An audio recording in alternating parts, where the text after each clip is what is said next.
This stream is now under Hedgehog command.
There is a moment in time where I think we can all agree. What am I doing with my life? And the answer, and the answer may surprise you. I know I'm dating a. I know I'm playing a dating sim.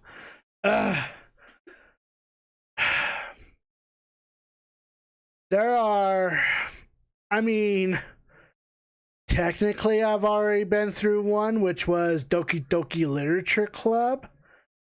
But this is this is a whole new level. This is a whole new level. I mean,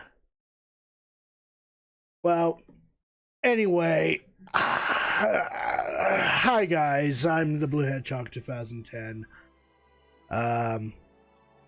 Welcome to the first session of I Love You, Colonel Sanders. I don't know anything about this game. I've only seen a little bit of it. I don't know how long it is. That being said, I don't know how many, if there's even multiple endings to this game or not. I've really had no interest in playing this game. I like KFC, but not to the point to where I was curious enough to see what their dating sim game is like.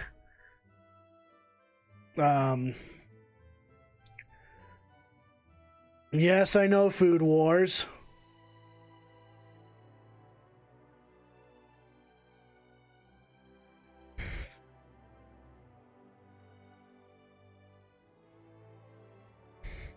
Huh.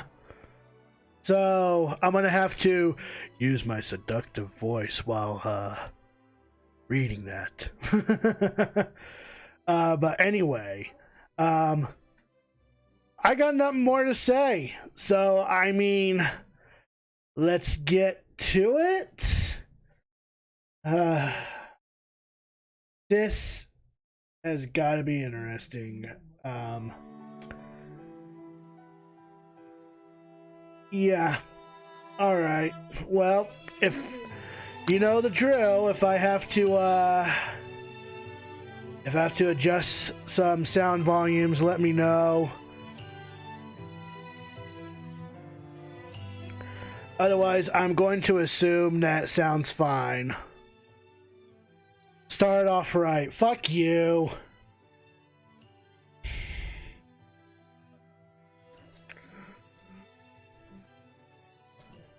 Yes, yes, Shurify. I'm gonna be, so they have me to where for the next few weeks I'm opening a couple of days, following by, closing. So naturally, when I close, I'll be streaming at midnight, but when I'm opening, I'll be streaming at a whole different time. So right about now is, you know, an example of that.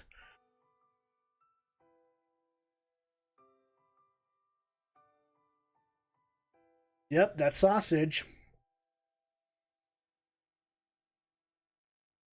Ugh. Anyway.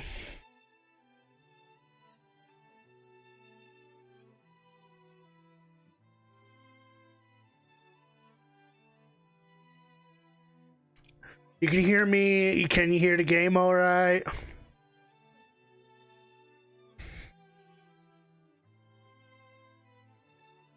But you can hear me all right, right?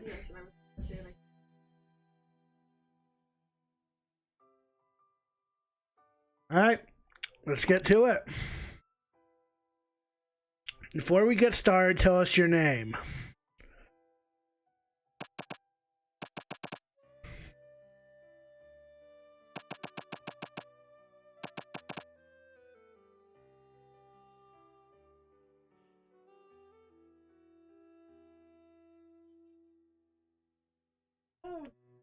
JK's rating with a party of 8. You know what? Just for that? No. Hi, JK's. Hi. How's everyone doing? I'm the Blue Hedgehog 2010. We were just about to go through my life choices here. We're about to go through I Love You, Colonel Sanders. This is the first time I'm going through this game. I was a Let's Player on YouTube for 7 years. before moving my future playthroughs over to Twitch. Been streaming for over a year now and have completed 53 games in total. Not only do I stream games like this, I stream retro games on like Retro Thursdays on, every Thursday night, and have community game night every Sunday night, where currently they're being momentarily replaced by Animal Crossing Sundays. So, if you like what I do, feel free to give me a follow, hit that bell notification icon to get notified on when I will be streaming next. Yeah, 53 games. It's in the list down below. You can see games I've completed on this stream. But, let's... You know what, JKs? Since you raid me, I'm going to allow you to name the character here. Yeah, you're going to figure out a name. What's our character's name?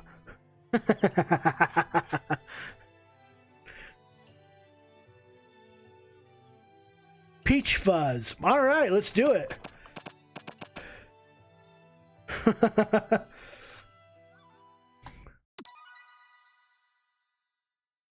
This should be interesting. Hopefully it doesn't crash. Oh, don't tell me it did. Okay, no, it didn't. I'm definitely gonna have to adjust the volume here, so give me one moment. That is one hell of a poster right there, I gotta say. Yeah. I'm gonna go on ahead and just adjust it like right there. That should be fine. Yeah, that'll be fine. That'll be fine. All right. Anyway, you sleep...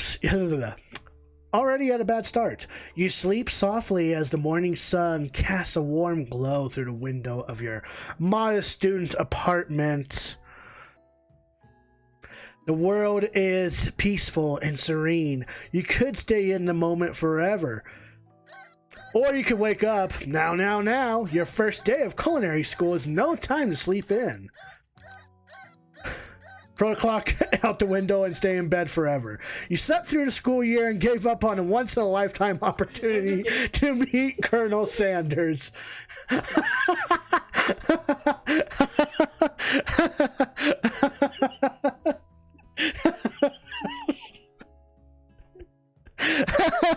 Well, that was a good stream. Bye, everyone.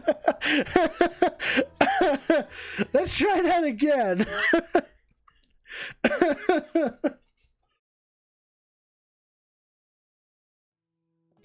All right. Anyway.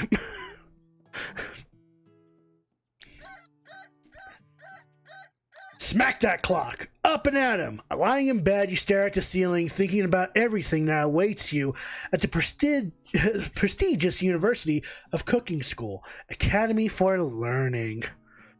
Take it easy, Bina. Thank you for tuning on in. Your mind begins to wander.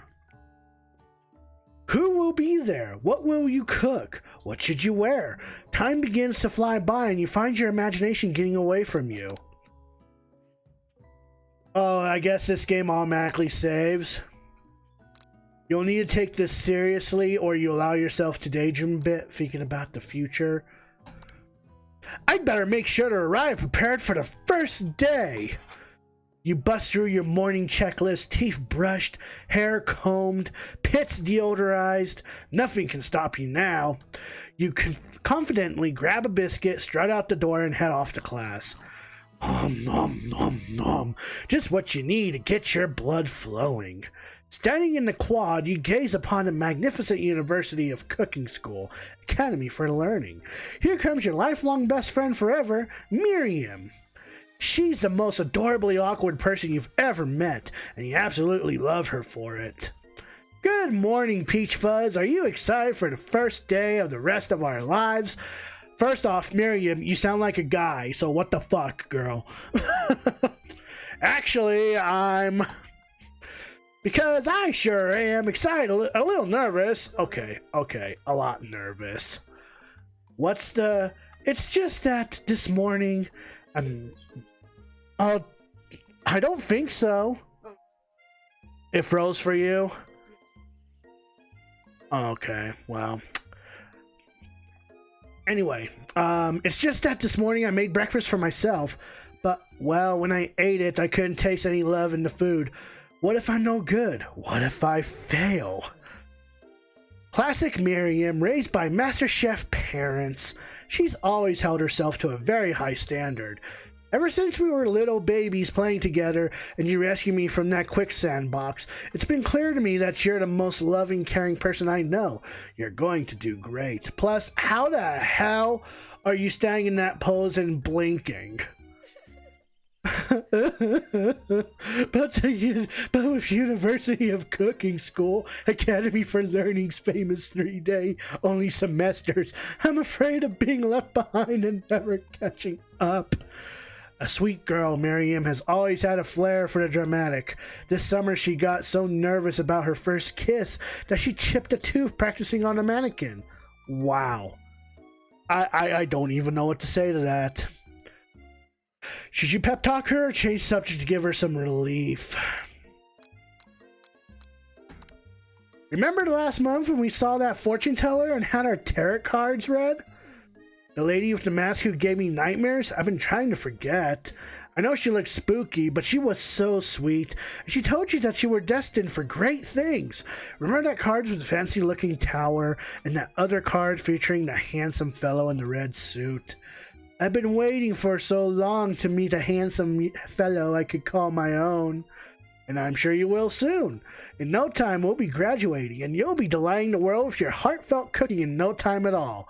As you talk Miriam up, you can feel her nerves begin to ease. You know what? Maybe everything will be okay after all, and if not, at least I have these killer bangs. Sure, whatever you tell yourself. Can you believe I cut them myself? Yeah, I can believe that. That's some craftsmanship right there. You can you can definitely believe it. I cannot believe it. Before you can get another word out, you're rudely interrupted when someone smacks your books and custom engraved measuring spoons out of your hands and onto the ground. Hey! It's Ashley, your arch rival. She's totally evil, but you can't help but be filled with jealousy. She can get anything she wants, and she knows it. Hello, Ashley. Oh, I didn't see you there, chicken shins. You leave Peach Fuzz's shins alone. They are perfectly normal shins. Ugh, you can't stand Ashley. Even her name is annoying. You know for a fact that it's actually...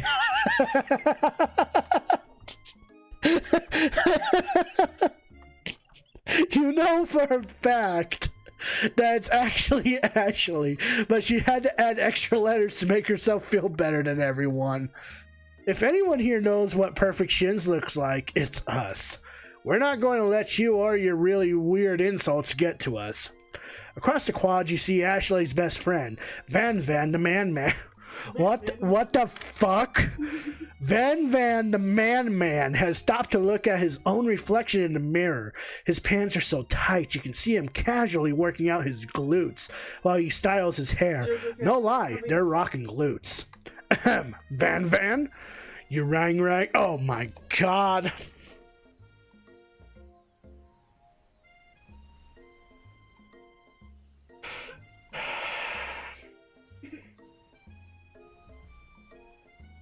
You rang? You've never... What the fuck kind of guy is that? Holy shit, his hair is a fucking star. What the shit? You've never been sure what their arrangement is, but as long as you've known them, Ashley and Van have been just as close as you and Miriam, but substantially more devious. I can't believe that University of Cooking School Academy for Learning would ever allow people like you to attend as students. I know, right? You'd think they'd just hand us our diplomas now. Or maybe hire us on as professors. You amateurs could learn a lot from us. With the first day of school about to start, there's just not time to properly tell these two off, so you resist the urge. Let's go, Miriam. Psh, see you later, losers. As you approach the door, you see a goofy-looking kid pushing hard against the window directly next to it. What the fuck kind of sound effect was that? Oopsie. I think it's broken. You reach forward and so what's broken? I'm sorry. Who the fuck are you and why should I care? You reach forward and easily pull the door open. That should do the trick. I love you. I think you mean thank you. My name is Pop. I was named after my pop. Pop. He's old. Could someone like this also be a student at the school? He must be one heck of a chef. Also, his name tag clearly says Bob, but I guess he's reading it upside down. Hi, Pop. I'm Peach Fuzz. So, are you going to make me hold this door all day? Nope. And with that, the young man walks into the building ahead of you. Is it just me, or is he kind of cute? I think it's just you. You both shrug your shoulders before following him into the building. You stand at the edge of the room, unsure where to sit. Other students wander in and keep themselves busy chit-chatting. Oh my god! Who the fuck are you and can I pet you? A scruffy-looking pooch takes his place at a podium at the front of the class. Adorable. Now, and his name is Sprinkles! His name is Sprinkles!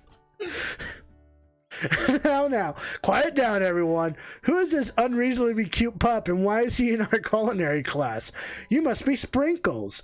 Please call me Professor Dog. I may be cute and little and fluffy, but I still demand respect.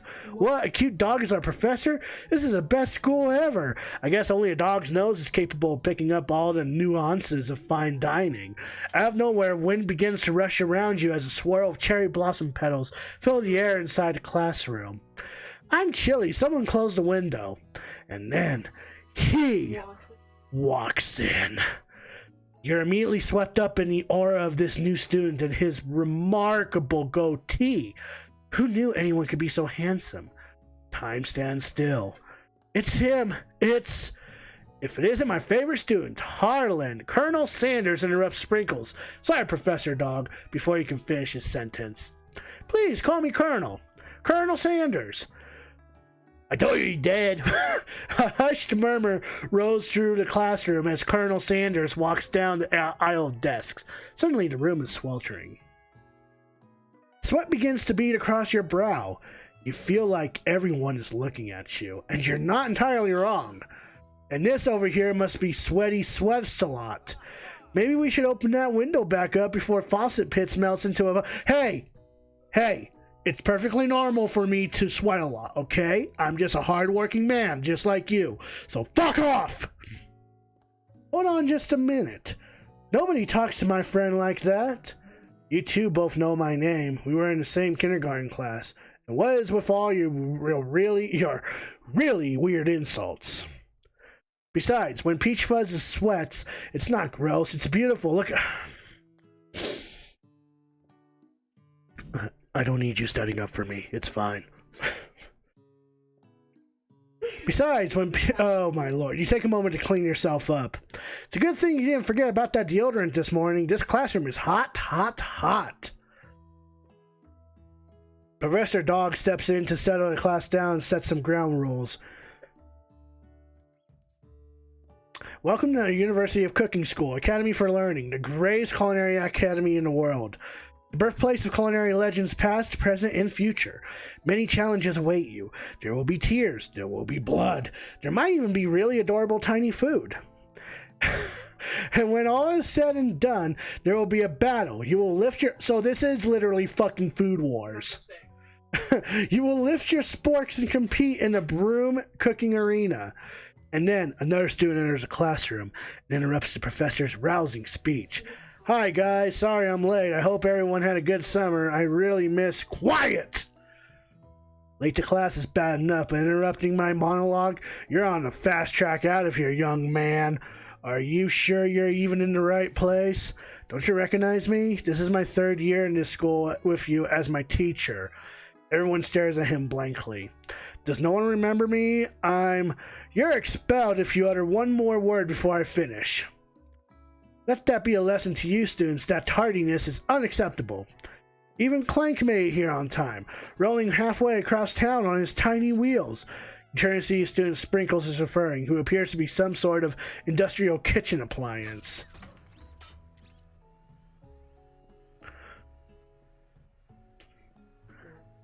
I have many questions. The class bursts into laughter. Oh, Clank, you rascal. Sprinkles walks in the classroom as everyone stands in silent obedience. When he gets to you, he lifts his nose into the air and takes a deep sniff.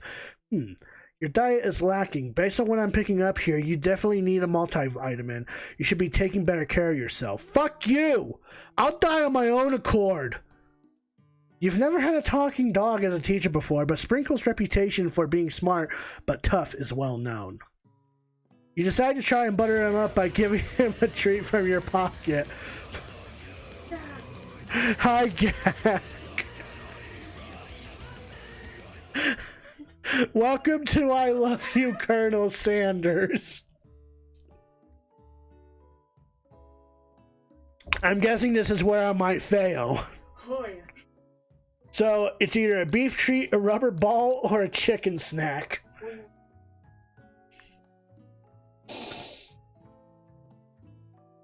I want to say chicken snack, because if I say rubber ball, pretty sure he would not appreciate that.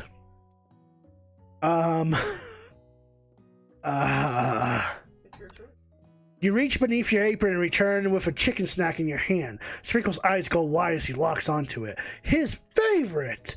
Well, I think there might be some competition for a new star student. The furry professor immediately devours the snack, leaving your hand slick with a coating of warm doggy drool. You see other students eyeing you jealously, but pay no mind to them. If they want to succeed in life, they should have learned the importance of carrying a range of dog treat flavors on them at all times. In what world? In what fucking world would you happen to have dog? Look, I go to Walmart, okay? I collected carts for like almost 4 fucking... In what world? True dog fans. True dog fans? Yes. No! Yes. No human in your right mind would be like, oh man, that St. Bernard looks dope as shit. It's a good thing I have these dog treats. Anyway, settle down, young chefs. Take your seats and prepare to have your minds open to the amazing possibilities of culinary creation. As everyone rushes to claim their favorite seats, you're left standing at the front of the room. Only 2 options remain. Hey, Peach Fuzz, there's still a seat here. It seems that no one has claimed to sit next to me if you're interested.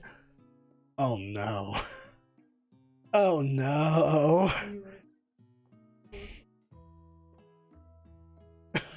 Don't fucking lure me.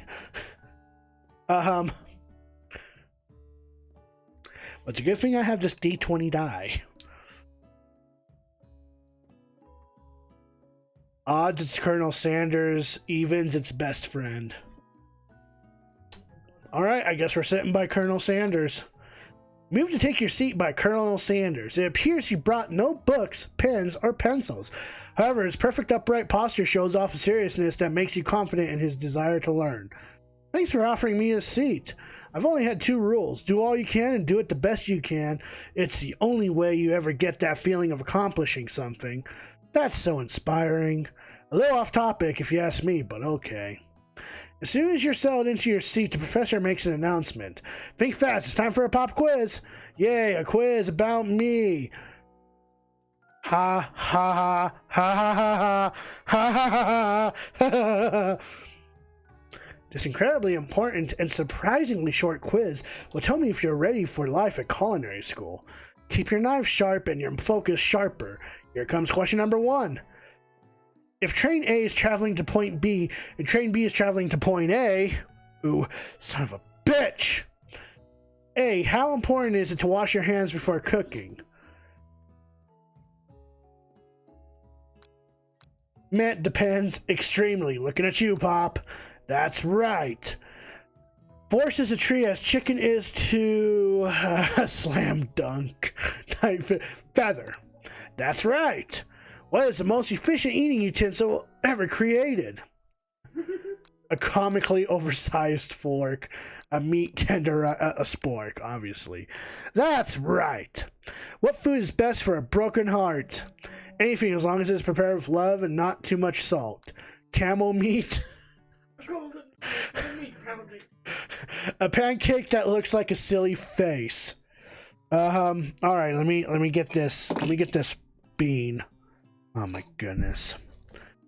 All right, let's see what we got here. Huh?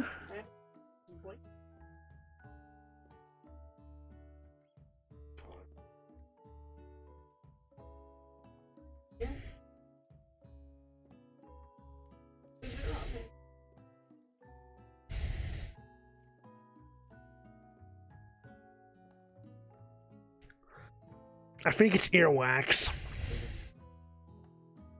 Oh God. Why are these beans a thing?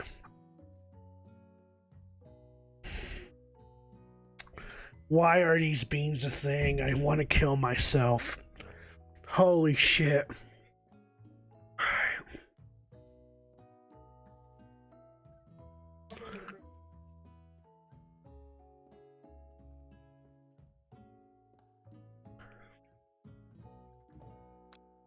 Go with the obvious. That's right. Is Sprinkles a good one? No. He's a talking dog that teaches a culinary school. He is the best boy. Alright, I'll check my Facebook in a minute. In fact, while I'm still ingesting this bean, I might as well check it now.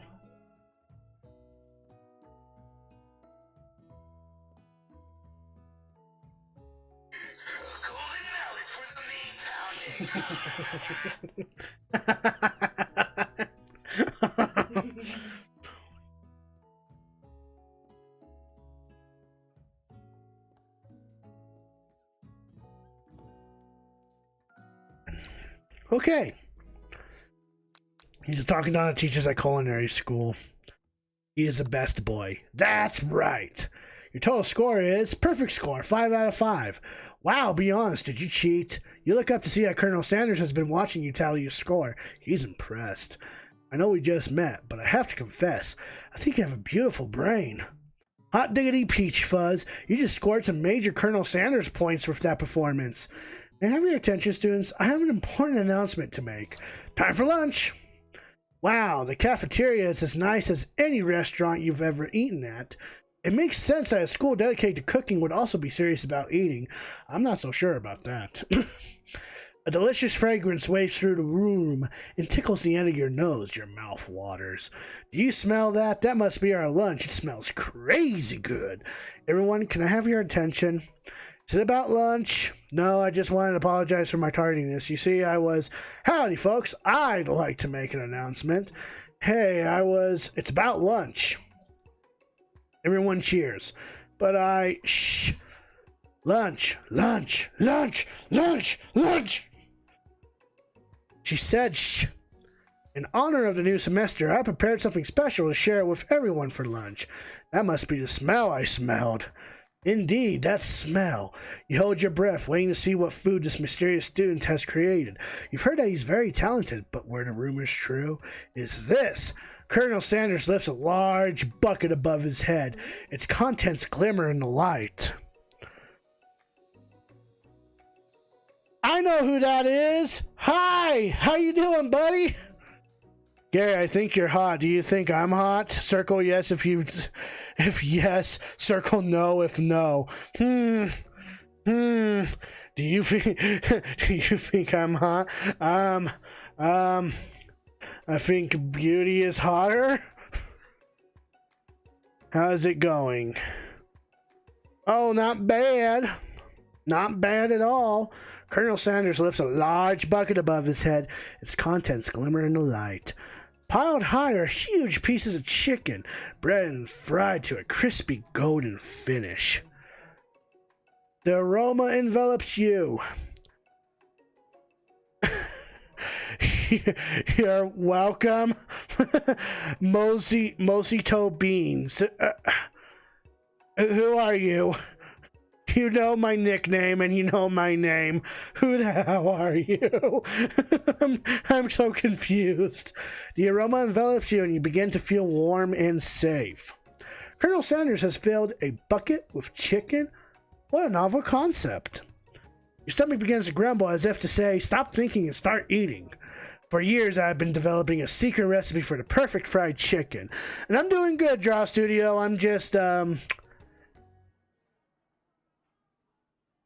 questioning my life choice at this point. I'm mosquito beans.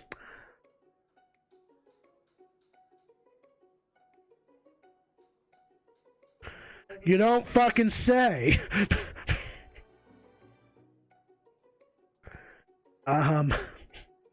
For years, I've been developing a secret recipe for the perfect fried chicken.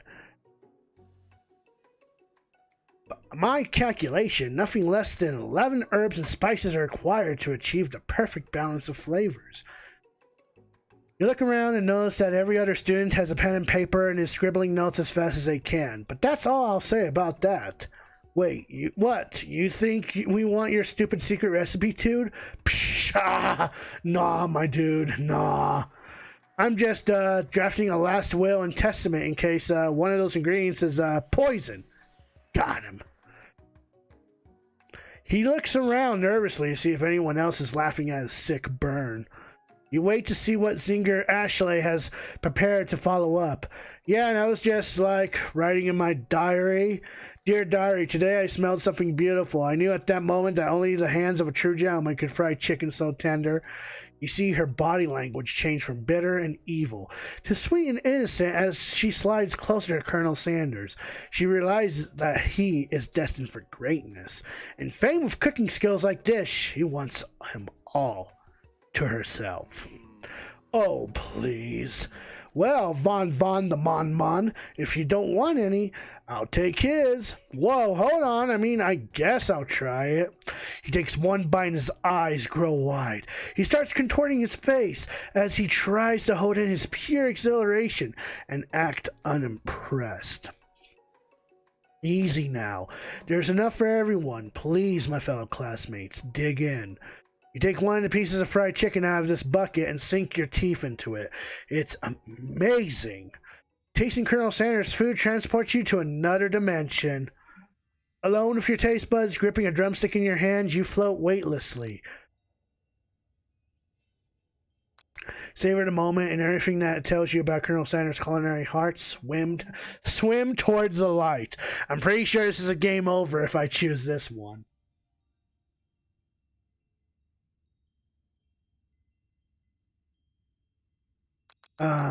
Savor the moment and everything that tells you about Colonel Sanders. The flavors in your mouth are beautiful, pure, heavenly. What a guy! Alone with the flavors, you feel something that can only be described as love. For a man, for a flavor, are they the same? After tasting his food, you try to get some one-on-one time with Colonel Sanders.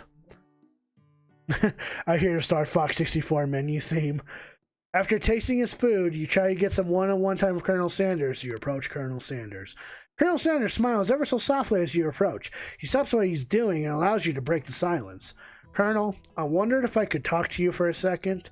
Anything for a fellow chef. What exactly was on that chicken? How bold to come out and ask. It's an idea I had for a new combination of flavors that will make me my fortune and establish my legacy for all time as I open a chain of highly successful fried chicken restaurants. No big deal. It's just you and me here talking. I can keep a secret. In fact, I got some of my own that I'd be willing to trade. What's the rush? The semester is only getting started. You've got 2 more whole days to get to know each other. He's clearly not going to give it up easily, but it doesn't hurt to be persistent. You know what they say about secrets, Colonel? Shouldn't learning be fun? You've got moxie, I'll give you that. Colonel Sanders looked both ways to make sure you're truly alone, then leans in. You can feel his warm breath as he whispers, just one ingredient, but you can't tell. I use blank. Blank? Wow, you've never have guessed that. Okay, so I'm going to have to figure out a word to use for this secret ingredient. And you know what? I was going to think of the word dick. So let's go with that. Dick? Wow, you'd never have guessed that. In fact, you're not even sure where you get some if you search. While you're wrapped up in that huge revelation, you notice that Colonel Sanders has disappeared while everyone else is still in the cafeteria. You decide to look for him. You find Colonel Sanders outside, standing in the quad. Oh, it's you again. Howdy. Sometimes I like to come outside and look at the school buildings. I think about how my story will continue on after I've graduated. Sounds like you have big plans. I dare say the biggest. I will leave my mark on this world. You can bet on that. Alone together for the first time, you figure now is the perfect moment to show your personality to him. Nag him to show your own strength. Wow him with a big idea to add additional ingredient to really spice things up. Be modest, but thoughtful. Well, I just want to tell you that I really enjoyed your food. Now you've got his attention. The flavors were complex but comforting. The interplay between salty, savory, and peppery, it was perfect. I appreciate the compliment, Peach Fuzz. I'm sure you'll be a big success. I know we've only met today, but I'm starting to get the same feeling about you. We should head back inside. The next lesson starts soon. Step into the massive cooking arena where the afternoon lesson will take place. Each student gets an oven and all the tools and ingredients they could need. Yeah.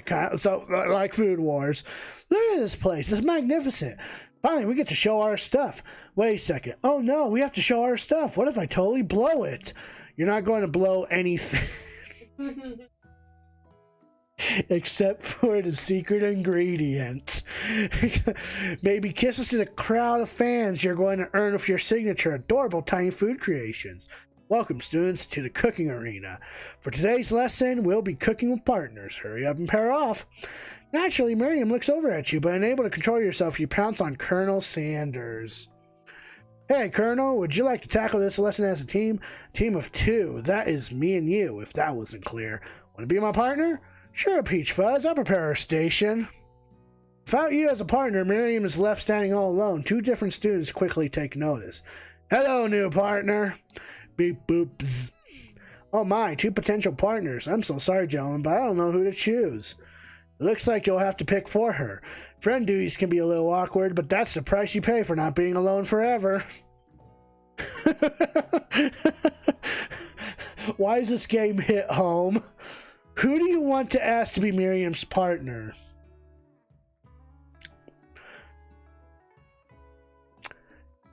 Even it's Pop. That game has no chill. It certainly does not. Am I your Colonel Sanders? Yes, you are, babe.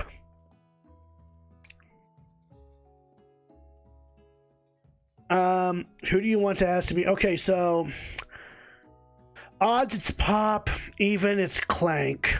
I'm the fried chicken. Oh, Gak. God, that sounds so bad. Gak, hold on, buddy. You're fried chicken. I'm gonna eat you up. Okay. Anyway, odd it's Pop, even it's Clank. Ooh. Did I say even it's Clank? Oh, yeah. Sorry, Pop, but I think Miriam will be partnering with Clank today. It's okay, I already ate. It's not entirely clear if Pop has any idea what the point of school even is at this juncture. Clank is clearly excited to have some attention. He heats up and begins to roll back and forth. Warp, warp, warp. Hold on there, fella. We don't even know the assignment yet. I'm a little worried about you, Gare. No need to be. This is normal. This is normal. Technically, Clank might not have a face, but there's something charming and earnest about him. Bzz. Yes, of course. Tissue? I hardly know you. Clank judders, and the panel shakes loose. You get the impression that this is a sign of affection. Looks like you two will be fine. Now it's time to focus on your own cooking classwork. Alright, you two, for today's lesson, we're going to keep it simple. Pick a basic dish and divide up the steps.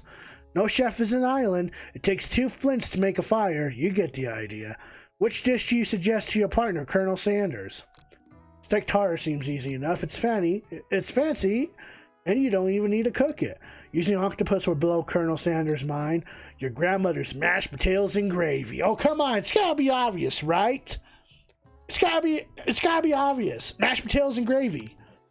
I've always been something of a down-home chef. I was thinking we could make something warm, inviting, comforting. Maybe mashed potatoes and gravy? I couldn't imagine one without the other. Colonel Sanders casts a coy look at you, causing your whole face to go beet red. Embarrassed, you quickly turn away. I'll go get the potatoes. No, please, let me. Picking perfect produce is a passion of mine.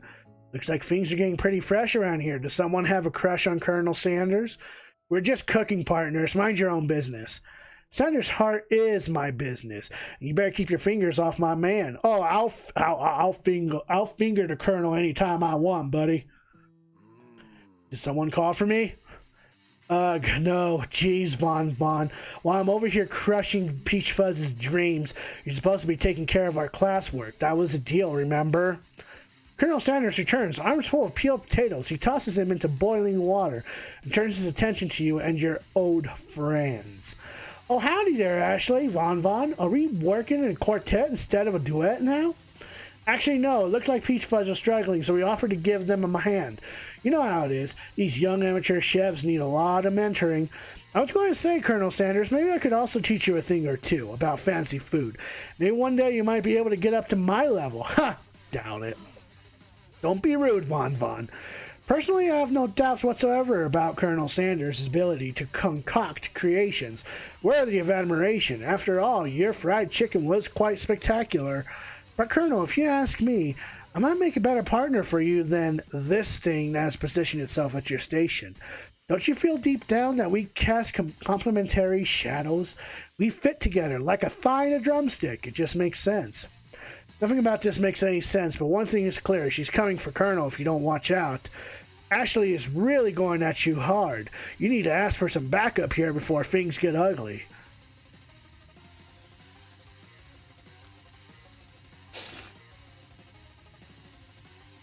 Turn to Colonel Sanders, hunk of hunks, in your time of need. I'm here to learn and express myself via my cuisine, not bicker with prima donnas. Partners were chosen at the beginning of class, so let's all respect the format, okay? Turn to Colonel Sanders to confirm that you're on the same page. I chose Colonel Sanders, and Colonel Sanders chose me, isn't that right? The businessman respects all fair agreements. From contracts to handshakes, I took on Peach Fuzz as my partner for this activity, and I stand by it. Based on your team's behavior, I'd say you're perfect for each other. Neither of you has Peach Fuzz's natural talent or their loyalty. Being defended by Colonel Sanders leaves you feeling proud and full of potential. You look for Sprinkles in hopes that he might step in, but he's nowhere to be found. Darn those cute corgis and their short but sturdy stature. You look down at your station and realize that in the tension of the moment, your hands have been cooking on autopilot. Distracted by a drama, you've already crushed the boiled potatoes into a perfectly creamy mashed texture, with plenty of butter and cream for flavor. It's as if your natural passion guides you through the steps you know so well, while your attention was elsewhere. I know just what to do. Colonel Sanders extends his hands. He's holding a beautiful white porcelain gravy boat, out of which pours a smooth brown gravy, smothering your nearly finished potato dish. Gravy flows down the mound of mashed potatoes. The results look spectacular. Granny would be very proud. Colonel Sanders holds the spork out to you. You reach out and grab hold of it, but he doesn't immediately let go. The two of you stand holding the same spork, and for that small moment, all of the madness and pressure in this crazy world stops. Your eyes lock. The moment is electric. Time stands still. If you love something, set it free. Together, you dig the utensil into the mashed potatoes and lift a heaping sporkful up. When you see Ashley with a sinister look, you know she's plotting against you to be with Colonel Sanders. And then, filled with rage and without thinking, you fling the sporkful of mashed potatoes right into Ashley's stupid, beautiful face. Wow. Okay. Von, do something! Scooping up a fingerful, Von tastes the dripping mashed potatoes and gravy. Realizes that it's delicious. Horrified by his revelation, he slinks away. Will he ever be able to cook something with so much love and integrity? Hold on right there, Peach Fuzz. We do not waste food in the broom cooking arena.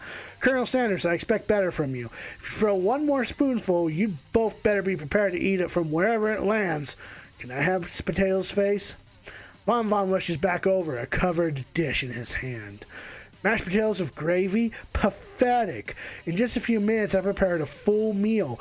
Gaze upon my specialty braised tentacle of octopus and my silky saltwater sauce.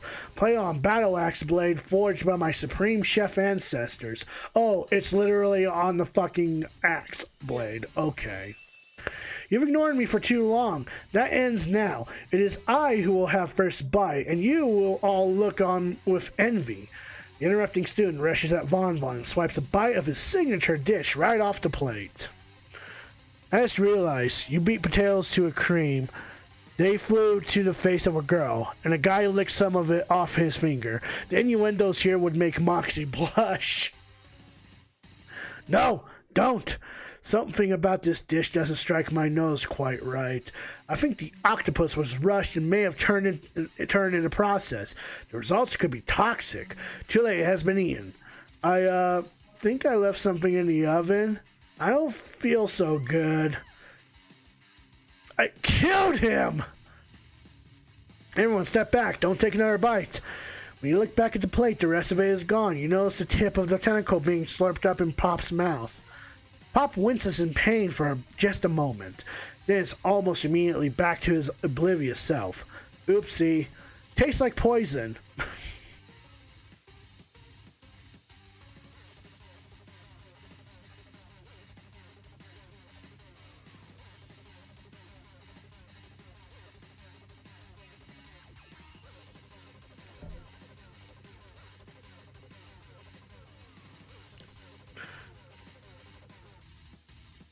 Who just shrugs it off like that? It's like, oh, it's just poison.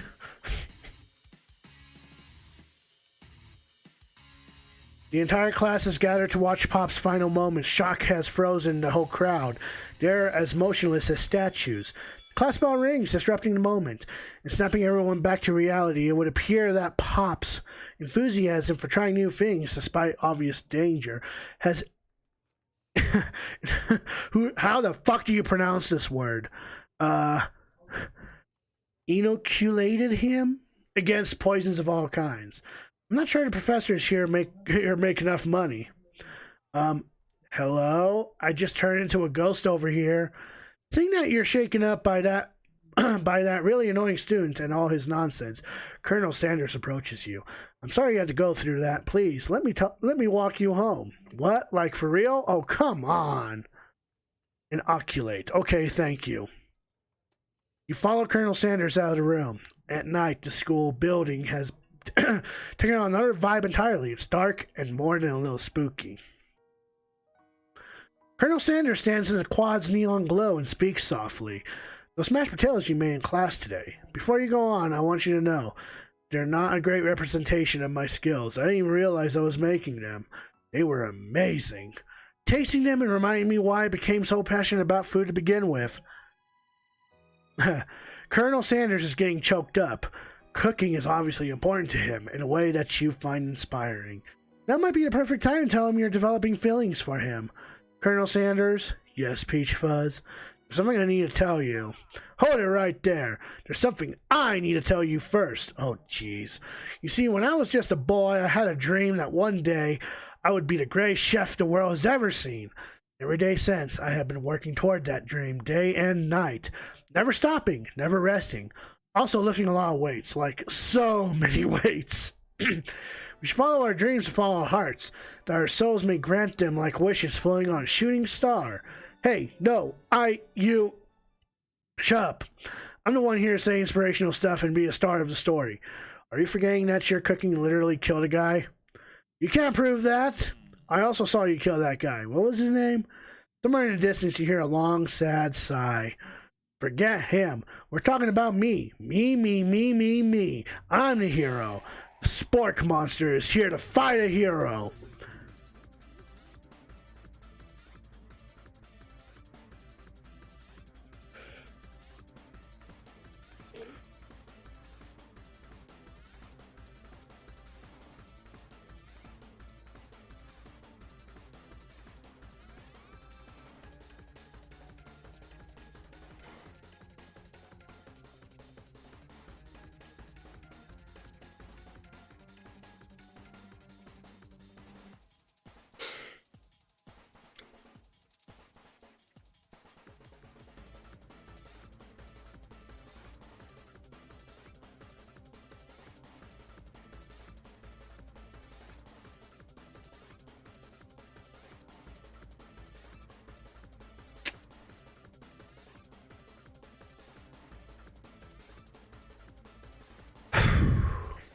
All right.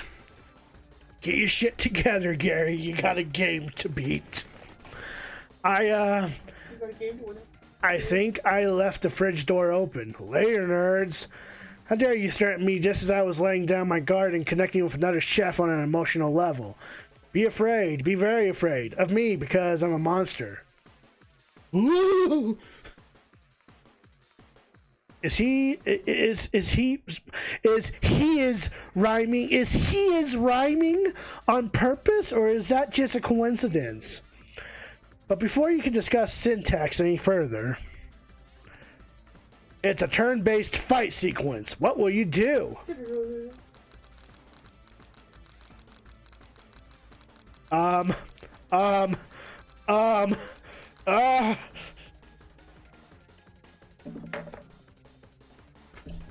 Defend! You decide to defend. Which defense will you choose? Trepidation? You close your eyes tight, but then open one just enough to squint and see the spork monster across the battlefield. For some reason, this makes you feel more prepared for what comes next. The spork monster goes on the attack. They spit hot gravy at you. You take 1 damage. Fat lot of good that defense did. You decide to go on the attack. Cook with love does 1 Are you fucking kidding me? Spork Monster won't forget this. Spork Monster focuses their mashed mind and draws in energy from Mother Earth itself. They grow larger and more intimidating. How will you respond? You decide to go on the attack. Cook with Love does 1 damage. Spork Monster is no quitter. Buffed up and ready to rumble. They go on the attack once again. Utensil. You take 2 damage from the attack. If you take much more damage, you're not going to survive the battle.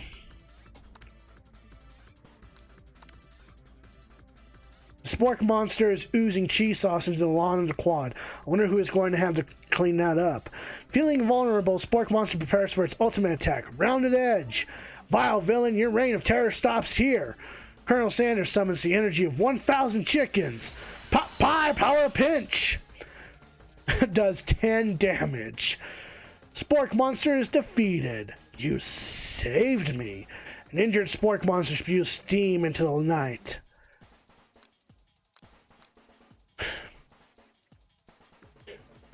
Forget mercy, finish him, or spare this wretched beast.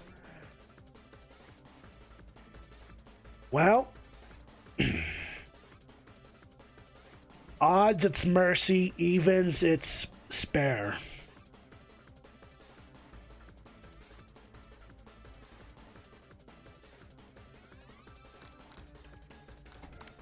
You manage to tamp down your disgust at the sight of this gnarly beast long enough to realize that he's still a living creature, of pure soul who deserves your pity, not your wrath. Be gone, beast, and don't you dare come back for a follow-up encounter tomorrow. I won't forget this, and I certainly won't be back like you said. The Spork Monster strolls off into the night. The defeated monster left behind a special item. It appears at first to be a cookbook, but upon closer inspection, it's so much more. It's a book of magic spells with a golden chicken on the cover. You open the cover and find a library card tucked inside. The last name that signed it out is Borko. Borko. That name sounds strangely familiar. Your blood is pumping as you stand in the quiet of the night, holding the mysterious book in your hands. As you come down from your battle buzz, you realize that your final attack has left you completely depleted. The world around you begins to fade away. Without any energy to keep your eyes open, darkness overtakes you. The image of Colonel Sanders flashes before your eyes as you fall asleep. He must have helped you get home. In your tired state, you don't know if you could have made it without him. What a guy. You want to thank him, but you don't have the strength to utter a single word. You feel your covers being pulled up over you as you are tucked in tightly. Good night, my Colonel. In your dream, you're together with Colonel Sanders for some reason. Sprinkles is also there, instructing your love. Dreams are weird. What the fuck?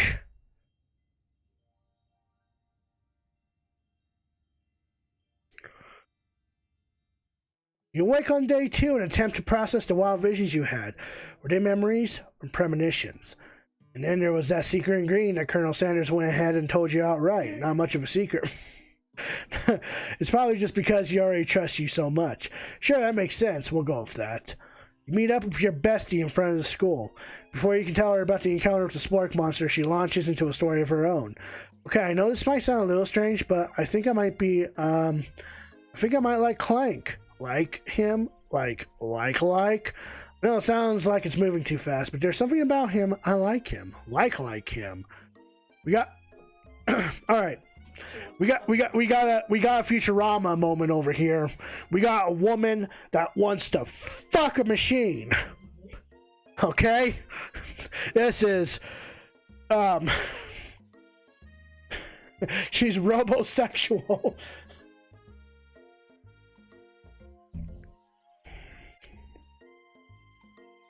We got to talking after class, and he's actually a totally sweet guy. Not only that, but he's really smart. He told me all kinds of stories about Colonel Sanders. You know that Colonel Sanders was the most popular kid in his high school? No, but that does make complete sense. Yeah, but he was so popular that he was voted prom king at the school he didn't even go to, and was also convertible that he himself rode in at the front of the homecoming parade. I think maybe something got lost in pressure cooker language translation there. Either way, maybe it'd be best if you took it slow with this new boy, like I am with Colonel Sanders. You and Colonel Sanders, the coolest guy in school? The most famous student to ever attend University of Cooking School Academy for Learning? You're a thing now?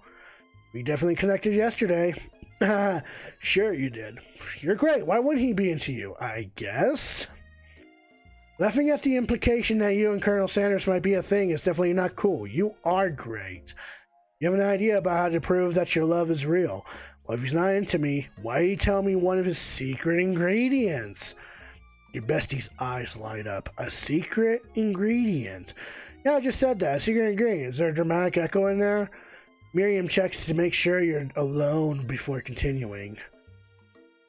So this summer, while I was on vacation with my family, a lovely man approached me in a botanical garden where I was wandering. This can't be good. He told me all about his passion for spices, secret spices. The man even gave me some to show me what he meant. He said it was a powder created from super duper rare dried flower petals, and that if I did him a big favor, I could have some of my own. Please, Miriam, don't tell me. So I filled my suitcase with them and brought them home. He was so nice, he even met me at the gate when I arrived. Later, when I cooked with them, a very strange feeling came over me. The flavor was like anything I'd ever tasted. I think you're being very liberal with the meaning of spices here. Whatever. Anyhow, we both share an interest in cooking, so we've stayed in touch. You know, like pen pals. I bet he would love to know more about new spices. I'm definitely not supposed to share Colonel Sanders' secret recipe. Besides, I only know the one ingredient, so I doubt it would be much use to anyone. Please, please, please. It would mean the world to me. No one has to know it came from you or from Colonel Sanders. What do you think? Should you protect Colonel Sanders' secret or share it with your bestie? You quickly think of a fake ingredient name. I don't know, how about... It was Eye of Newt. I know, sounds like some kind of witch's potion. What can you do? Eye of Newt. Wow. Her eyes light up imagining such a thing, and you figure out that you've satisfied her curiosity, and she'll move on.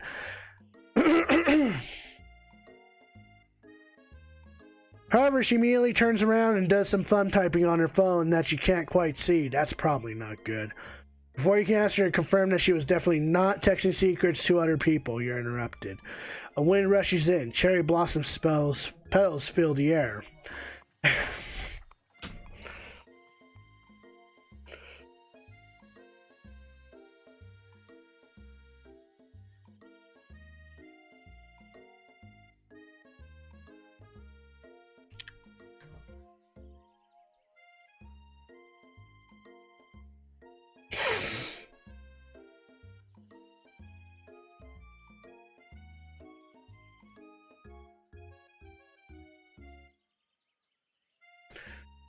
It's Colonel Sanders. He's arriving at school. Stand back and admire his majestic glory. Run to him. Colonel Sanders' horse is truly a thing of beauty. Without ever acknowledging that he's being watched, he does a short horse dance before dismounting with a flourish. He then slaps the beautiful creature gently on its rear, sending it running free into the countryside. You are so struck by the sight of him that you lose the ability to speak coherently. Oh, I didn't realize anyone was watching. Don't worry, he knows his way home. You attempt to compliment Colonel Sanders, but the words don't come out exactly right. What a horseful beaut you have. I mean, what a horseful beaut you have. Dang it, that's what I just said. Being a good friend, Miriam attempts to cover for you. Oh, Peach Fuzz just gets really nervous around people they like. What? This is not helping. I mean, they got food poisoning and you were up all night. It was gruesome. You should have seen it. Gives you a wink and a smile as if to say, situation handled. Can't blame a girl for trying. With that, Colonel Sanders disappears into the school, leaving you and Miriam to follow. When you enter the classroom, you can see your two rivals, Ashley and Von Von, are doing something bad. By the way, they're hiding. You know it must be really bad.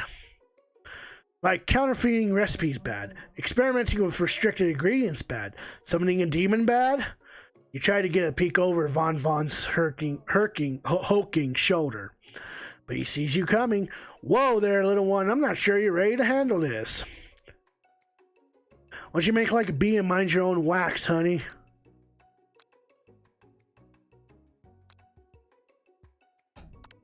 You immediately dress the rivals down for their immature behavior.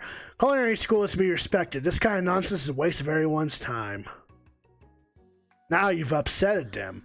Oh, and you're the emperor of cooking, are you? You make the rules? I'm not sure you know a good meal if it ate you. Being the best chef in the world takes more than just culinary skills. It takes creativity. It takes panache. And it doesn't hurt to use a little evil. You finally get a look at what it was they were hiding, and you instantly recognize it. It's a book, just like the one you found after you encountered with the Spork monster. It's the same book that I found last night in the quad. Ashley immediately elbows Von Von, who hides the book behind his back. I don't know what you're talking about. That book is a family heirloom, and its contents are secret. You know that they haven't just been studying the book. They've got Pop pinned to the wall, and they're tossing potato skins at him as he tries to catch them in his mouth. We're playing, hee hee. Before you can dig in any further, you're interrupted by the arrival of more students. It's almost time for class. Beep, beep. Clank must be running late. He's in such a hurry that he rolls right over Von Von's meaty foot. Hey, watch it, you bucket of boats. You watch how you talk to him. He didn't do anything. Zwamp. Who do you think you're talking to? I've never heard such language, not even from a stand mixer. Fucker, bitch.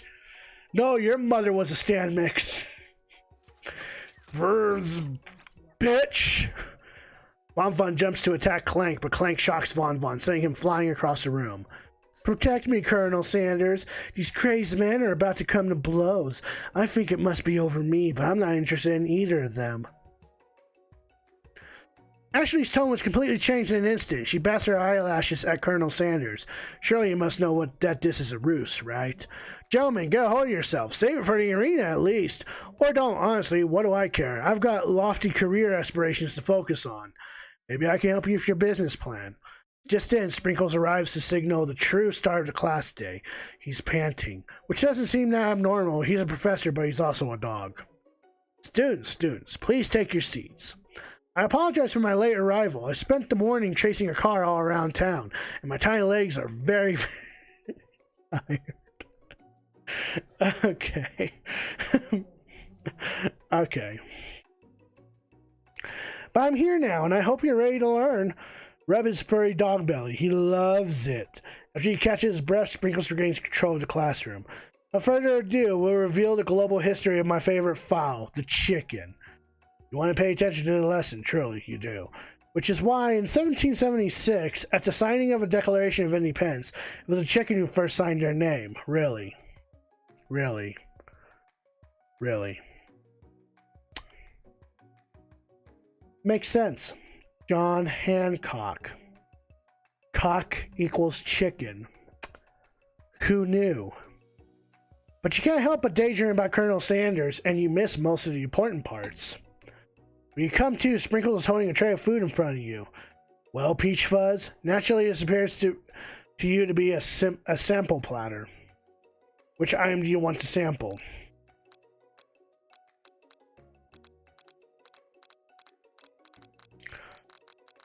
A glass of water sounds good. You grab the glass of water and gulp it down. It's cool and crisp, like the purest snow melted by a mountain spring. Hey, that was mine. It was from my favorite toilet. You don't... So I just drank toilet water? Yep. And you've got excellent taste. You think to yourself, geez, I should pay better attention. We all make mistakes. I'm sure he'll forgive you someday. Come on, it's time for lunch. Before anyone can relax, the cafeteria lights dim, and your rivals enter to make a dramatic announcement. Today's lunch will be prepared via time-competitive cook-off. The level of theatrics of these two is off the charts. Demand that they stop wasting everyone's time. Is everything in competition with you two? Yes. Yes. Well, not with me. I'm on a personal journey to learn to love. To learn to love? Sure, why not? But definitely not to constantly battle. Yeah, stop getting your genres crossed. Don't you have some portable monsters to capture or something? I need to eat if I'm going to have the energy to sustain my education and pursue my dreams of being a master chef. How are any of us supposed to get anywhere if we're constantly fending off challenges from every know-it-all with an apron? Besides, I already brought my own lunch. Peace Fuzz, you should have it. It will give you the energy you need to succeed.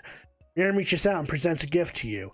My special grilled cheese and tomato soup with chocolate milk to wash it down, and a tartlet for dessert. It only takes you about 5 seconds to eat Miriam's tiny food, but it's just what you need for motivation. You know what? I've learned enough for today. Let's battle. Just as things reach a boiling point, Sprinkle steps in. Surely he'll put a stop to this madness. Now, students, please settle down. This is a lunchroom, not a sportsing court. Finally, a little sense. You breathe a sigh of relief. At least not until we turn on the timer. Just then, a huge light blasts you in the face, flashing the words "timer ready." That's what I'm talking about. Aru? I stand corrected. If it's a battle you want, it's a battle you'll get. My bestie can beat the best of them. Best believe it. Like a diamond, I was formed under pressure, and now is my chance to shine. I will defeat you myself. You had his chicken in and you made mashed potatoes and gravy on day 1, and you're feeling like you can really impress him again here. It's time to boil some water for the potatoes. Think fast, if the timer runs down, you'll be forced to pick randomly. That's right, but how would you have gotten into the school without knowing that? Winner gets to rub my furry belly. Let that enticing offer motivate you. You're going to need us to season this chicken before you cook it. You don't know Colonel Sanders' recipe exactly, but you have an idea. How many herbs and spices did he say he used? 11? That's right, you might not know all the ingredients yet, but at least you're headed into the right direction. Tail wagging intensifies. Now that you got some basic steps going, it's time to elevate your craft. What say mine offers you the most flavor? I'm begging you to get it together. Get it? I'm a dog. It's never the wrong time for some dog jokes. Your classmates are rooting for you, but Ashley is simply stronger and faster than you. You better pick up the pace if you want to survive. When you were a child, your father told you to never forget where you came from. Every day you meditate on his advice and draw energy from that place. Now would be a great time to harness that energy, so where does it come from? That's right, this is your shot and you're not going to miss it. Aru! You try to shut out the noise of the arena and focus on your cooking. What is the sound of success? Don't make me get the spray bottle. You notice Colonel Sanders out of the corner of your eye. I believe in you, Peach Fuzz. He's actually cheering you on, which would be awesome, except knowing he's watching you makes you totally forget what you were doing. Now all you can think about is Colonel Sanders. How many spoonfuls of gravy would it take for a traditional... Oh, what the fuck? What were you thinking? Get your mind back into the competition. You're stranded on a desert island with only one dessert cookbook. Which do you take? What a hunk. I know, right? You know what? Shouldn't you be focused on challenge? You're falling behind. What does that have to do with crafting spectacular magic and delicate baked biscuits? Woof woof. You're really struggling to keep up. At the next station over, Ashley has already begun plating elements of her dish. It's colorful and complex. To make up time, you toss your biscuit dough into a stand mixer. As you do, the crowd gasps. Yikes. I know you love nothing more than seeing a fellow appliance utilized in a kitchen battle, but sometimes that means sacrificing a personal touch. Were. You might not have any hands, but Peach Fuzz does, and a good chef needs to be touching the dough to know when it's properly mixed. There's an easy way and a hard way. You don't get far by going the easy way.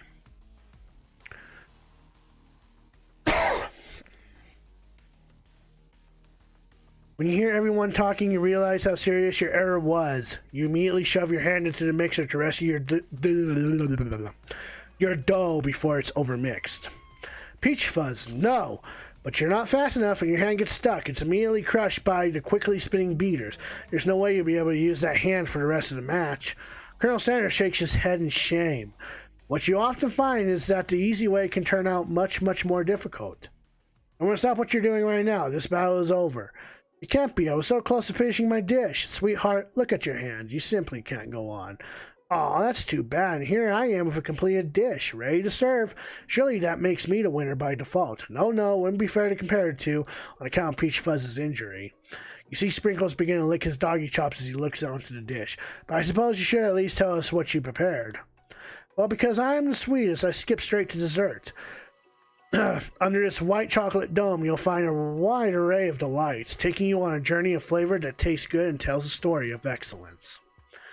I was going to ask Peach Fuzz to do the honor, but since you're injured, I'm afraid that pouring this creamer of delicate hot chocolate sauce might be too difficult. Colonel Sanders, if you wouldn't mind lending me your strong, steady hand. It looks like a boob with a blue nipple. Colonel Sanders pours the hot chocolate sauce on top of the dome, causing it to melt away, revealing the ingredients hidden within. Inside, you'll find delicate fried cheese croquette atop a slice of honeycomb, ice cream 2 ways, tender nougat, and pearls of blueberry gelée. And a green piercing. Colonel Sanders seems intrigued, but perhaps not impressed as he dips his finger in the chocolate sauce. Simplicity isn't your strong suit, is it, Ashley? Oh, you. As he places a sauce-covered finger into his lips, Ashley leans over and whispers something in his ear. A dab of sauce sticks to his mustache.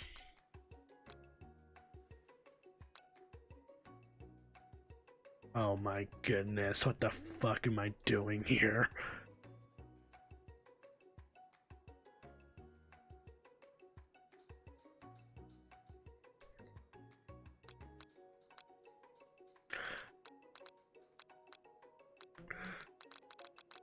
Fire like a chicken? You reach out with your apron to wipe the sauce off his glistening face. Colonel Sanders recoils and brushes you back. This goatee isn't just a fashion statement, it's also functional. I was saving that flavor for later. Oh shit, game over!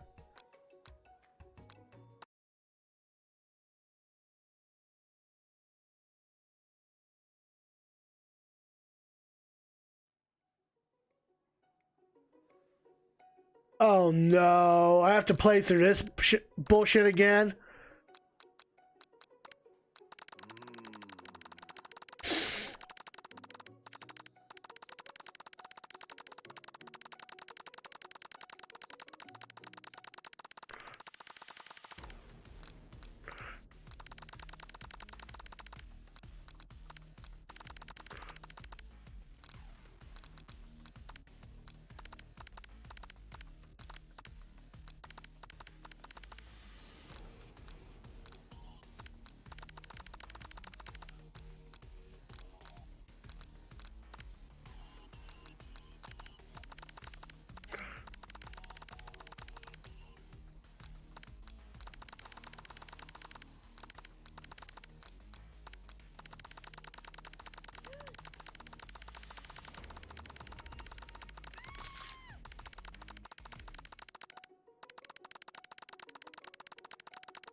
Okay.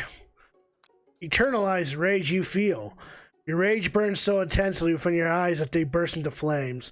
The flames cause your eyebrows to catch fire and turn to ash. And they fall off of your face, which means people will have a hard time understanding your emotions for the rest of the semester, perhaps forever. Embarrassed and ashamed by your poor performance, not to mention your crispy fried brow, you run for the quad to be alone.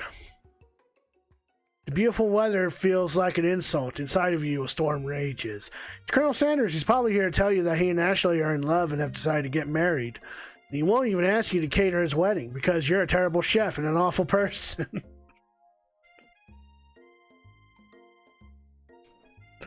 Talk about depression and anxiety at a new whole fucking level. Holy shit.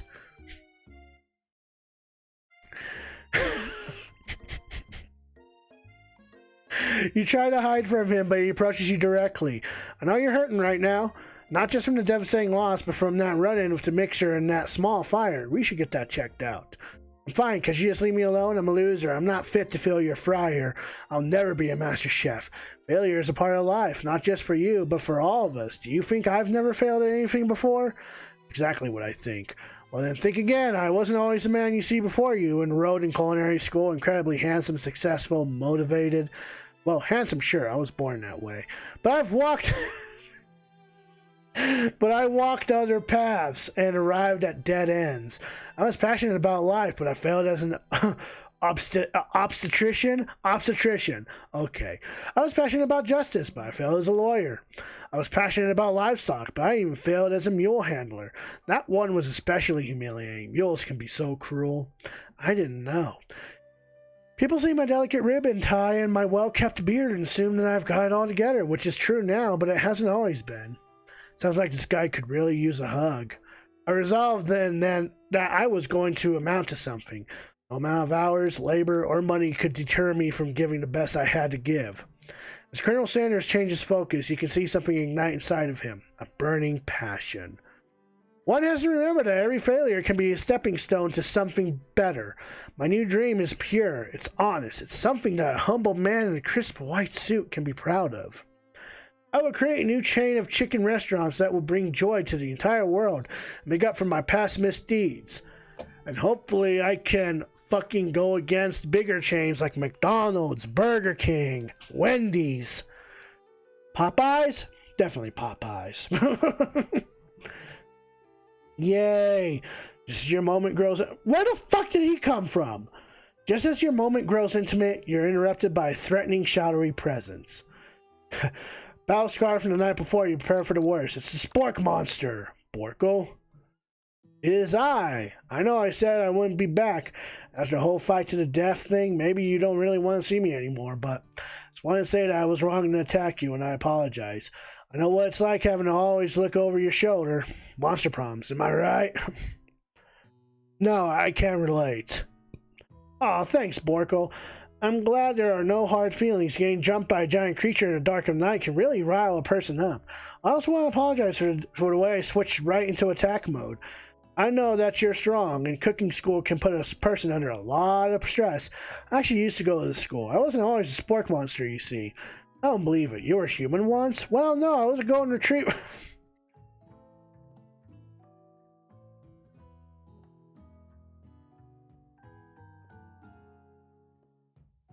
Dexter, can you help me? Dexter, I need your help. Dexter. I don't even know what the No, I was a golden retriever, but I was still a student until one day some mean kids with a magic spell book cast a dark enchantment on me, and I was forever transformed. A magic spell book.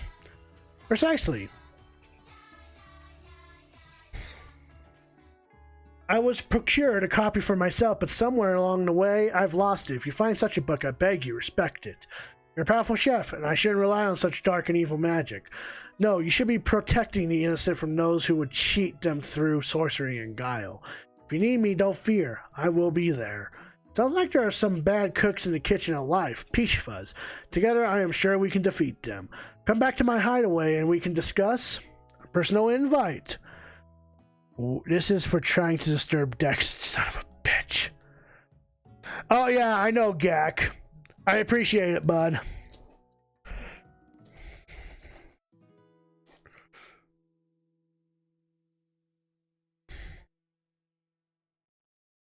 Cherry.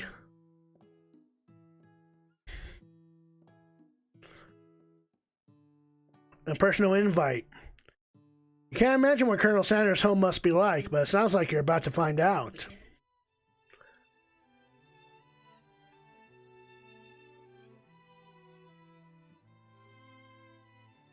Stepping inside Sanders' home, surrounded by his things, you start to feel a special bond with him. Looks like you live such an exciting life, Colonel Sanders. Every day can be an adventure if you approach it with the right attitude. Long ago, I made a decision to never stop searching, never stop working, never stop imagining.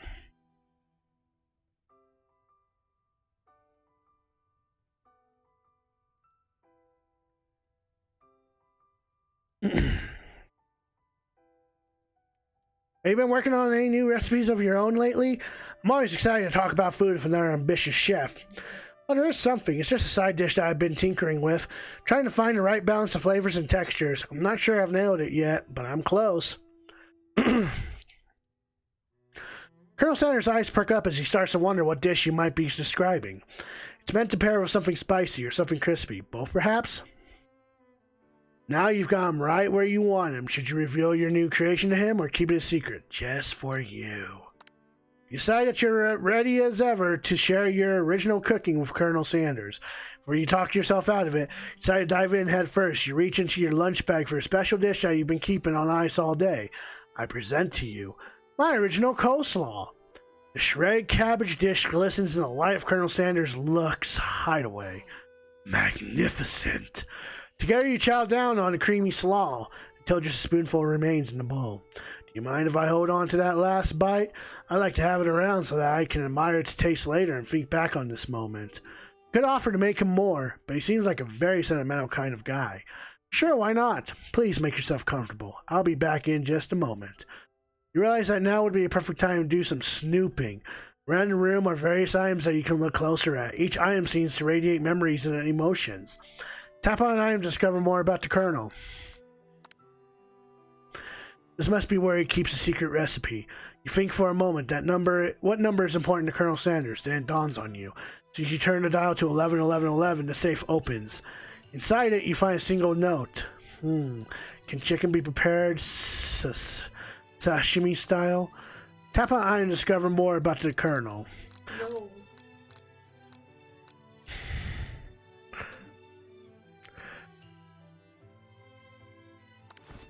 You notice a very realistic stuffed chicken sitting on a corner table.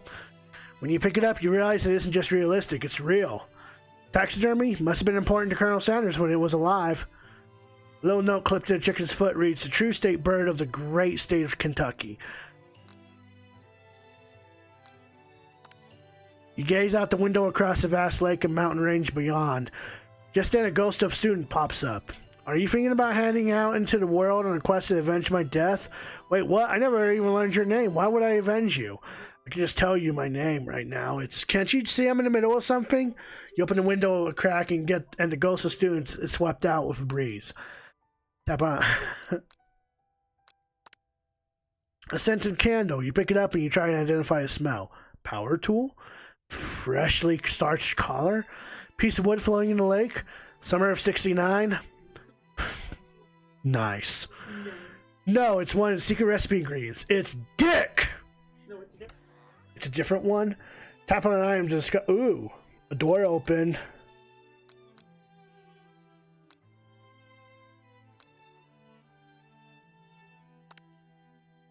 A lock of silver hair is woven through the teeth of the comb. Upon further inspection, you realize that the hair therein isn't just silvery in color. It's actually made of spun silver. Take a closer look at a large urn sitting on a nearby pedestal. There's a plaque on it. It's dusty, but when you wipe it off, you can read the inscription. It says, "Here lie the ashes of all my past careers and business failures." Poor guy. One of the framed photos shows an old man who looks a bit like Colonel Sanders standing with a friend. They hold fried chicken drumsticks and appear to be cheersing them. You look closely and see that there's a short inscription. I wonder who my friend Pete is. The foe appears to be Colonel Sanders, except he's an old man visiting the pyramids of Egypt. Maybe this is where you discover one of the secret herbs and spices? An adorable little baby boy crawls across the floor from the goatee and mustache combo he sports. You figure that this must be Colonel Sanders himself. That, or maybe it's his drumstick that he seems to be waving like a rattle. Who frames a baby picture of just themselves? Probably the same type of person who would make their own face the logo of the company they founded, am I right? Okay, well, I guess there's really nothing else. You open the door to Colonel Sanders' closet and find a row of his signature white suits hanging within. You take one off its hanger and try it on. The jacket is a bit big for you, but it's soft and comfortable. You give yourself a deep hug, breathing in his scent. They say that home is where the heart is. Is this what they meant? When you can look any further, you hear Colonel Sanders returning. He has a new dish that he has been working on. He wants you to taste it. You try to act casual until he asks you why you're wearing his jacket. I don't usually loan those out, but I must say it does look good on you. Oh crap, the jacket. You forgot to take it off. You decide that now is your moment and make a big move. You fess up and tell the truth. You confess. I think I developed feelings for you. I might be developing feelings for you too, but I'm concerned. I can't let anything get in the way of my dreams. Overwhelmed, you take off your jacket and run for the door. But the thought of leaving Colonel in the midst of such an emotional breakthrough gives you pause. You stop yourself. Colonel? Yes, Peach Fuzz. I honestly think this may be the beginning of something wonderful. I think you're right. We should take things slow. You talk late into the night and drift off into a slumber. Dream sequence!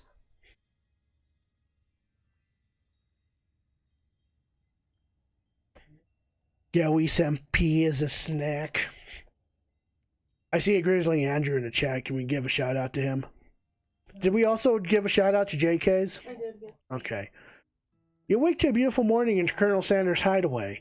Did you make the right decision on how to respond to Colonel Sanders? Only time will truly tell. Today's the day that could change the rest of your life. Think about the new secret ingredient you just learned about.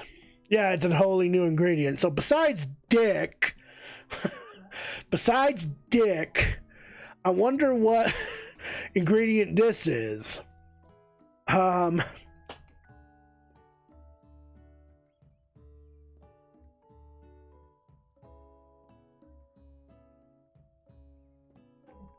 Did we give a shot? You're about to? Okay. No, you're fine. You spelled his name wrong. Yeah, no, it's okay. I got it. No, you're fine. There we go.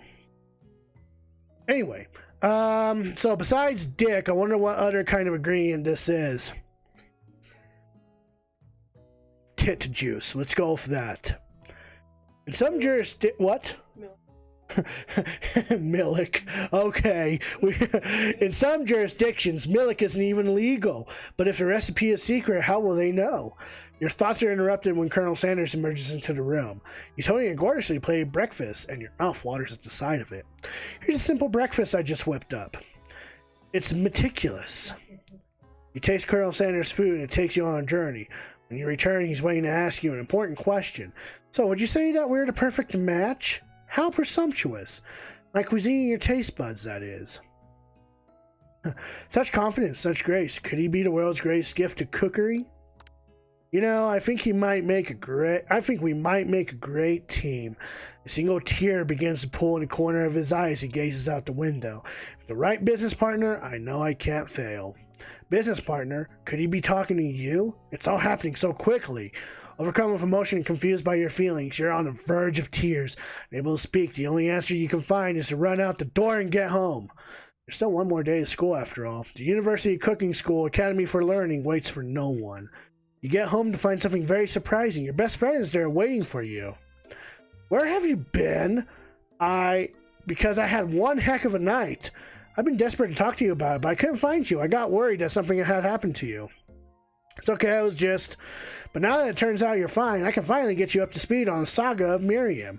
Sure, but you will not believe what happened to me after school yesterday. I went on a date. I think I can believe that. Since I've been partnering up with Clank, he asked me to go out with him. Of course, I told him you better keep your dials turned to polite and respectful. I'm not that kind of girl. But he was just interested in spending some one-on-one time together, getting to know me. So I said, yeah, sure, I can get to know the little Metallica guy. Long story short, he took me skydiving with his friends, but things quickly spiraled out of control. Did she just say skydiving as if that's a typical first date to go on with a talking pressure cooker? And now I'm not really sure where we stand. Don't give Miriam time to tell her whole story. However, bottling up the details of your own night is just too much to bear. And I went on a date too, back to Colonel Sanders' house, where I spent the night with him. You what? Nothing happened but the emotional connection. Wowzers. Nothing happened but the emotional connection. Miriam tells you to move on from this whole Colonel Sanders obsession and focus on school. What's up? What'd you say? No. Okay. If being obsessed with Colonel Sanders is wrong, you don't want to be right. After a short argument, you both agree to go your separate ways. When you arrive at school, you encounter your rivals in a quad. You can tell from a distance that they're picking on Pop, though he himself might not quite grasp that fact. Because, you know, he's Pop. What's a swirly? It sounds delish.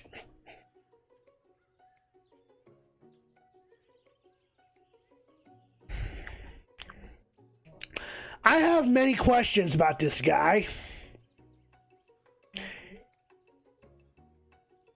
He's a special kind of stupid. Oh, it's great. I'll order you up one right away. My swirly with sprinkles, please. Sprinkles is a dog and a treat. You can get your swirly dipped too.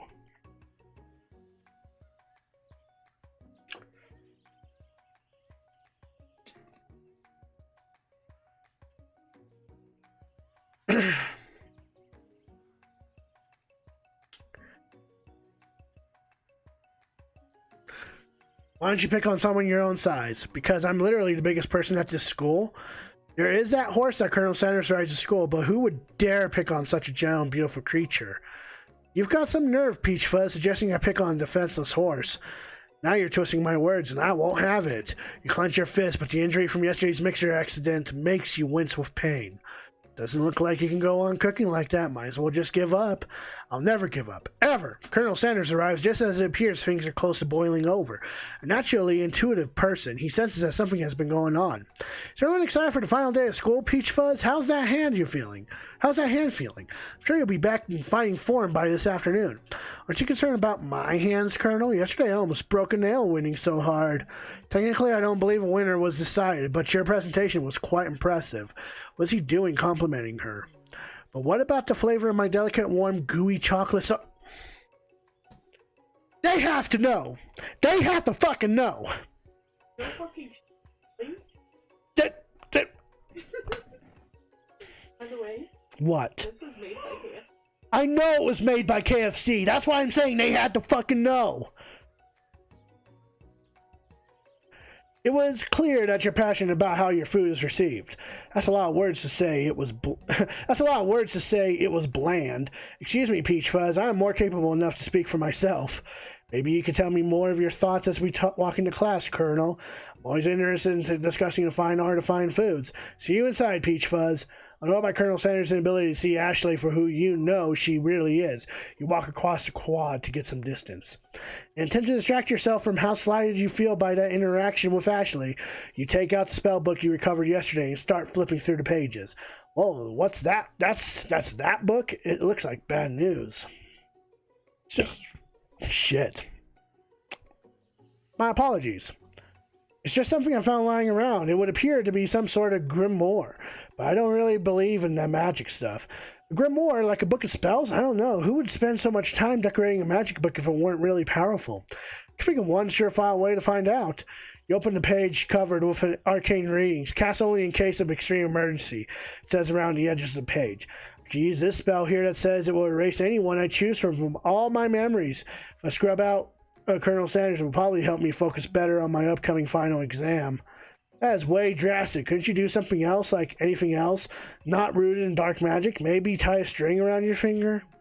Okay, fine. It is drastic, but desperate times call for desperate measures. You've got a memory erasing spell sitting right in front of you, and a pretty good excuse to try it out. Don't do it. You take your friend's advice and put the book away. It's almost time for class. Sprinkles is already in the room, waiting for his students to arrive. He clears his voice to make a quick announcement. I want you all to know, I feel something of a dog moment coming on, but I assure you it's nothing to be afraid of. His cute little nose scrunches up and he begins to breathe quickly.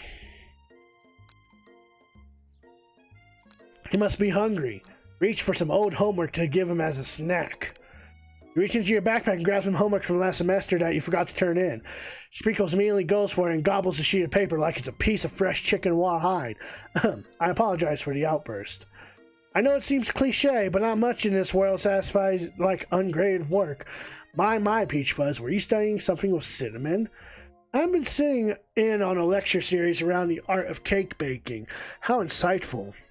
This actually brings up an important point. Thank you, Peach Fuzz, for reminding me to dole out this indispensable bit of wisdom. You see, before you can go any further, Miriam's love drama spills over into the class. I told you to save it for after class.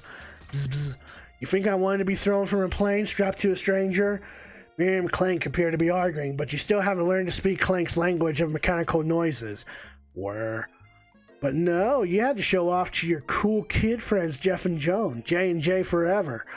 Watch us form a triangle in midair as we descend. Triangles are the strongest shape, don't you know? Bzz, bzz. Yeah, well, that doesn't make it a great date. Bzz, brr. Then take Jeff and Joan with you. You can all hold hands as you pedal down a mountain or off a cliff for all I care. Sad beep.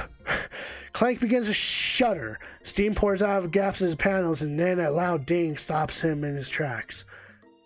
Oh shit. No amount of seasoning is going to make me want to eat that, Clank. Clank burps out a completely deep-fried sneaker.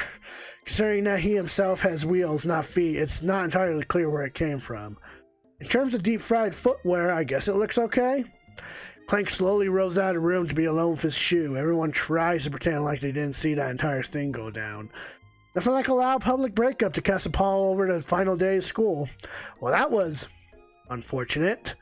But we mustn't be distracted from what lies ahead. The final competition showdown challenge exam.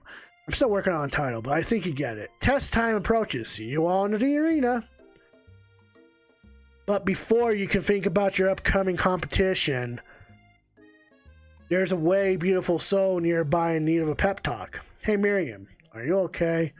Okay, I'm so mad I could smash a tiny mug, spilling several droplets of hot cocoa over the floor. How could he embarrass me in class like that in front of everyone? Her tiny cocoa is a delicious treasure, so you know that his breakup is no joke, even if the source of her frustration is such a silly boy. I'll let you know this, but I'm going to say it out loud. You don't need anyone.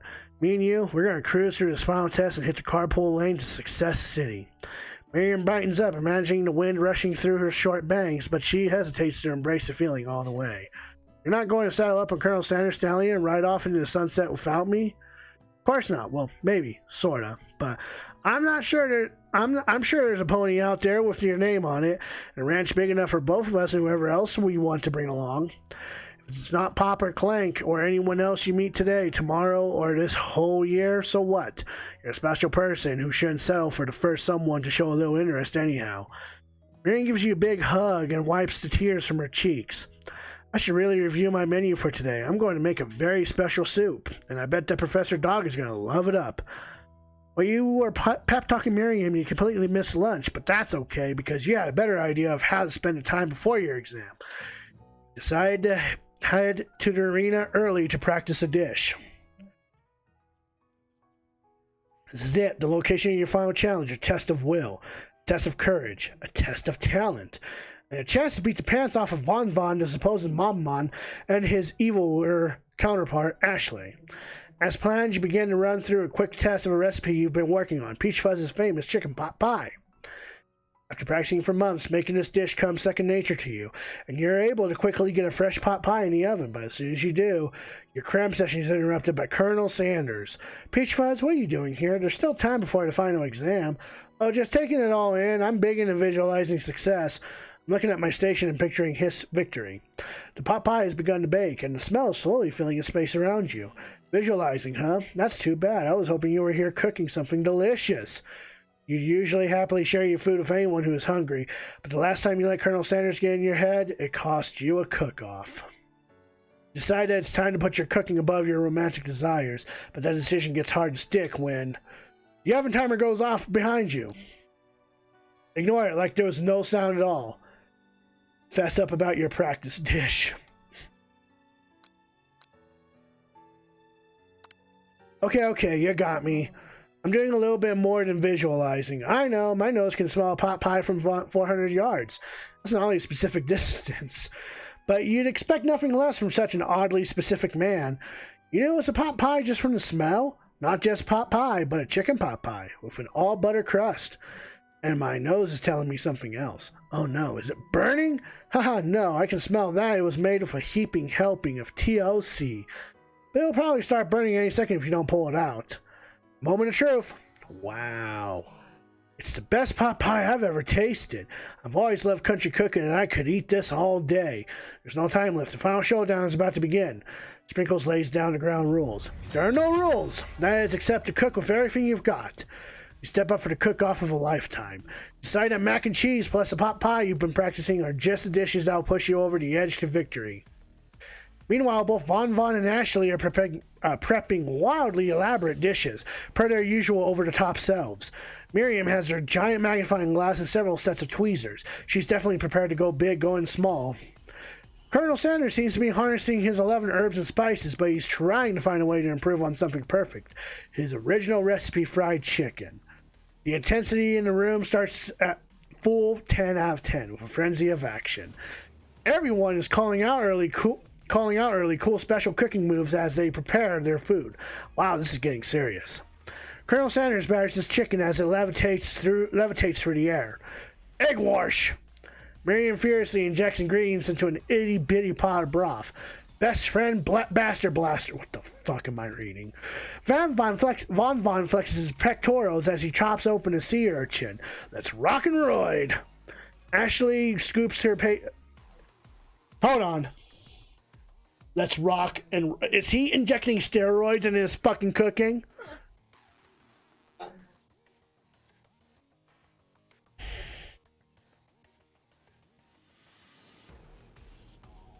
Ashley scoops her pastries off the tray with lightning speed.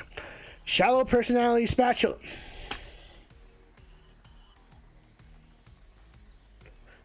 That would be problematic.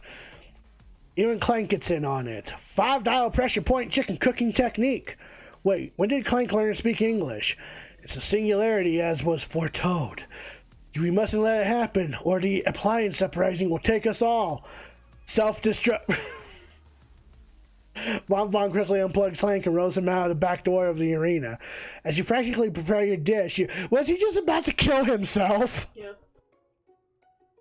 Holy shit. He's just about to kill himself in the classroom.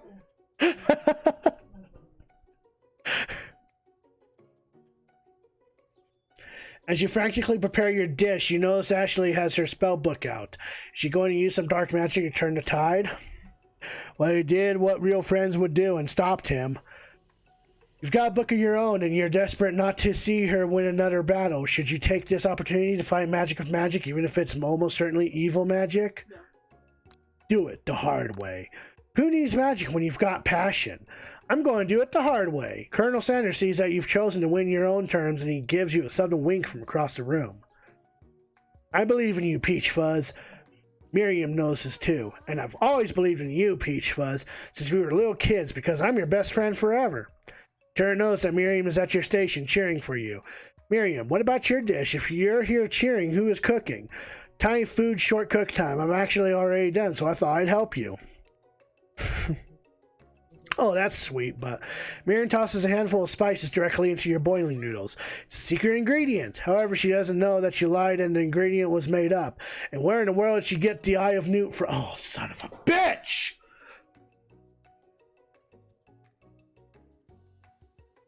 The boiling pot explodes, sending Miriam flying backwards. The watery noodles begin to swirl in the air, bubbling up into a dark cloud that thickens and congeals before your very eyes. It is I, Steve, the Spork Monster. Steve, wait, what happened to Borko? You're not here to battle me, are you? We Spork Monsters are many. I think Borko had the day off, but you have conjured Steve, and I hate to battle, so I'd say you're doing pretty alright. Oh, hey, you're in the middle of a cooking competition. I love this stuff. It's better than TV, you crazy kids and your culinaries. Is he like the dad of the Spork Monsters? Like... What the fuck?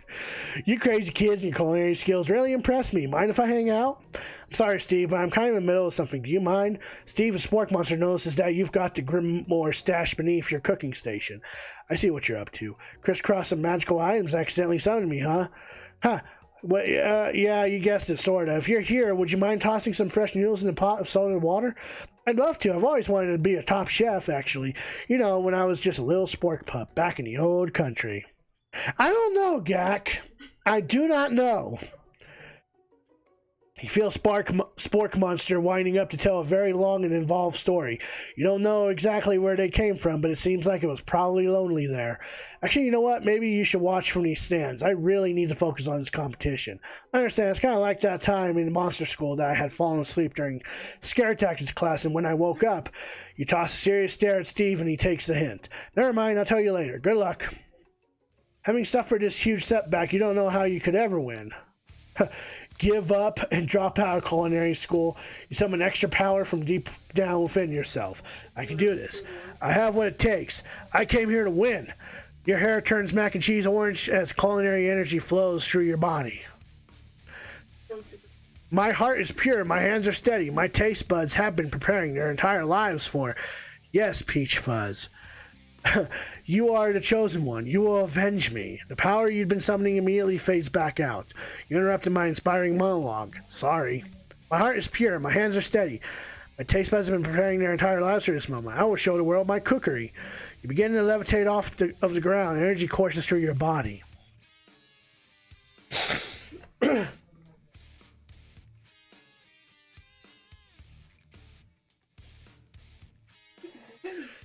You know that with this power you can do anything, except turn back time, which would be super useful because while you were powering up, your chicken pot pie overcooked in the oven and can't be served. But don't worry, dear Peach Fuzz, you may have suffered some setbacks, but all is not lost. Pressing your fortitude, Colonel Sanders decides that you have earned his support. I've been watching you today, and I must say, I'm truly impressed. You've been thinking on your feet and rolling with the punches. He steps up to your station and stands right beside you. I'm here to help. All you managed to make is mac and cheese, and time is almost up, so you're going to need it. But Colonel Sanders, what about the test? What will happen to you? What about the rules? Following rules has never really been my thing. I follow my heart. What a guy. Colonel Sanders unfolds a delicate white towel to reveal the most delicious fried chicken tenders you've ever laid your eyes on. Besides, sometimes unexpected combinations can have surprising effects that surpass their individual efforts. What's up? Are you suggesting if we combine forces we can form the perfect food union? Time's up, students. With time expired, it's the moment everyone has been waiting for. You must now prepare to present your dishes. A handful of students stand tall, but the class seems incomplete. Seems we're missing some students. Pop, clank. From off screen, you hear a pure and innocent giggle that can only come from one student. Hee I'm flying. It sounds like it's coming from that broom closet over there. Miriam, would you mind? Inside the closet, you see Pop hanging on a broom hook by the elastic of his underpants. Pop, get down from there right now. Let me guess, did Von Von have something to do with this? When someone asks for a wedgie, who am I to refuse? I thought wedgie was a salad. So, I have this little thing here. It's called a lighter. What I'm just going to do is just light my hair on fire.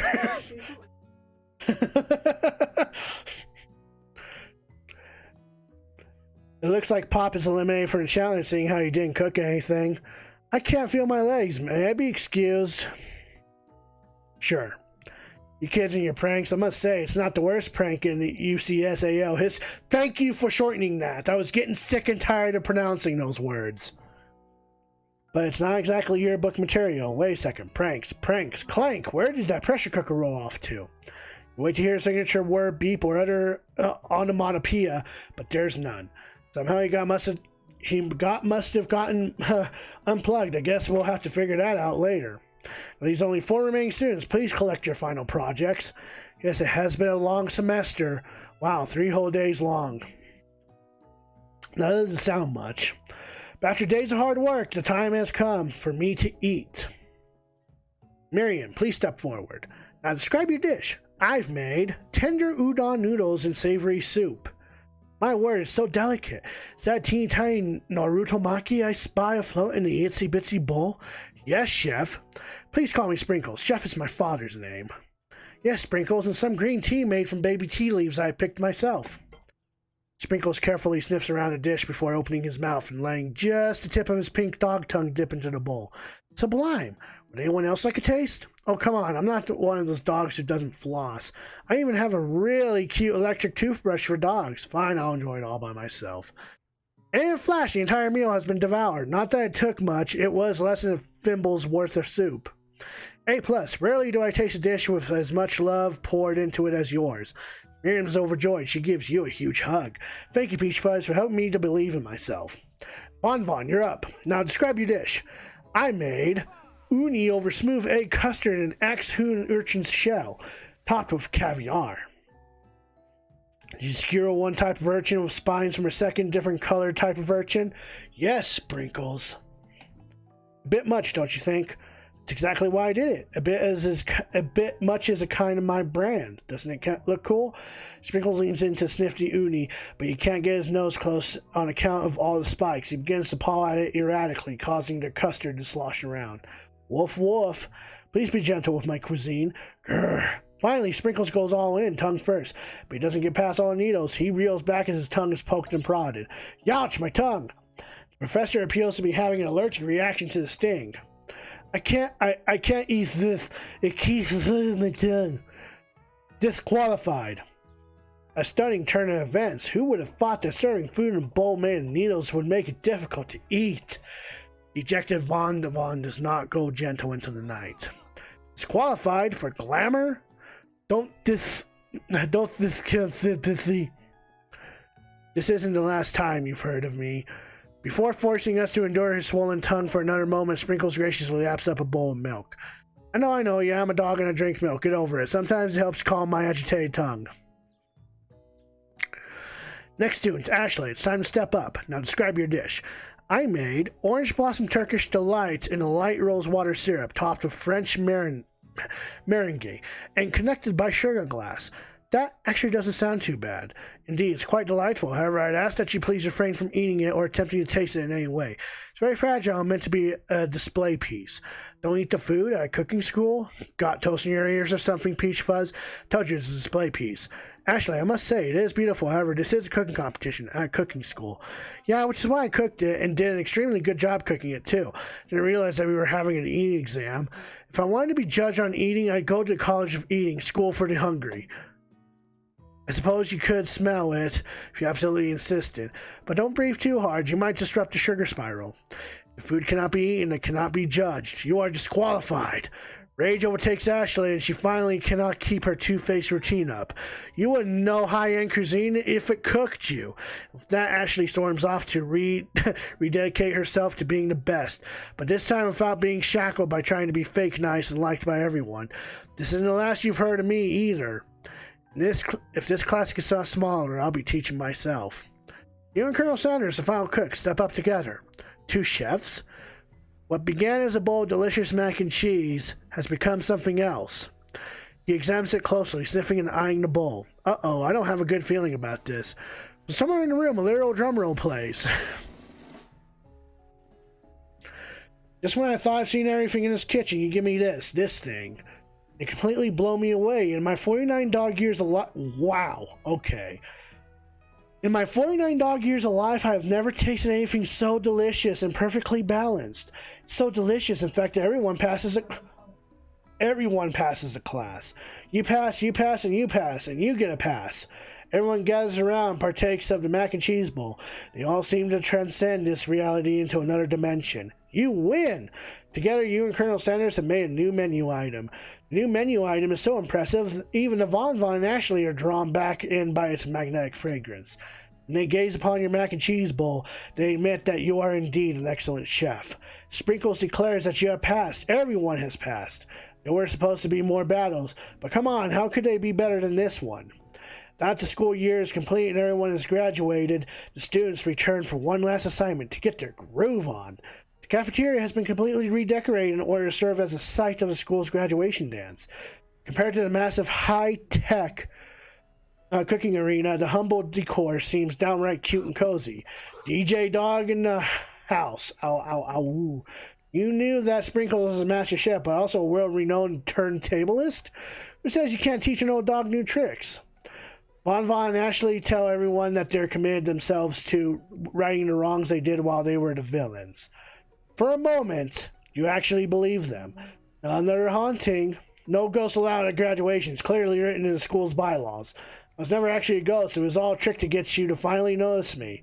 Oh, amusing. Now everyone is together. Spork Monster, he has totally mellowed out. Everyone, the Spork Monster is no more. From here out, I'd prefer that everyone refer to me by my new name, Party Monster. Student tries to finish what he had to say, but everyone is too wrapped up talking to Party Monster. Dejected student walks off. Maybe things didn't work out for Miriam romantically, but she found a love in her cooking, and you know she's going to do great. A red carpet rolls out across the floor of the ballroom. It's like a Hollywood movie premiere. Who could command such an entrance? It's Pop. He's arrived late to the dance, but apparently for good reason. Walking the carpet, you see perched atop his dirty chef's hat. A crown? Welcome back, Pop.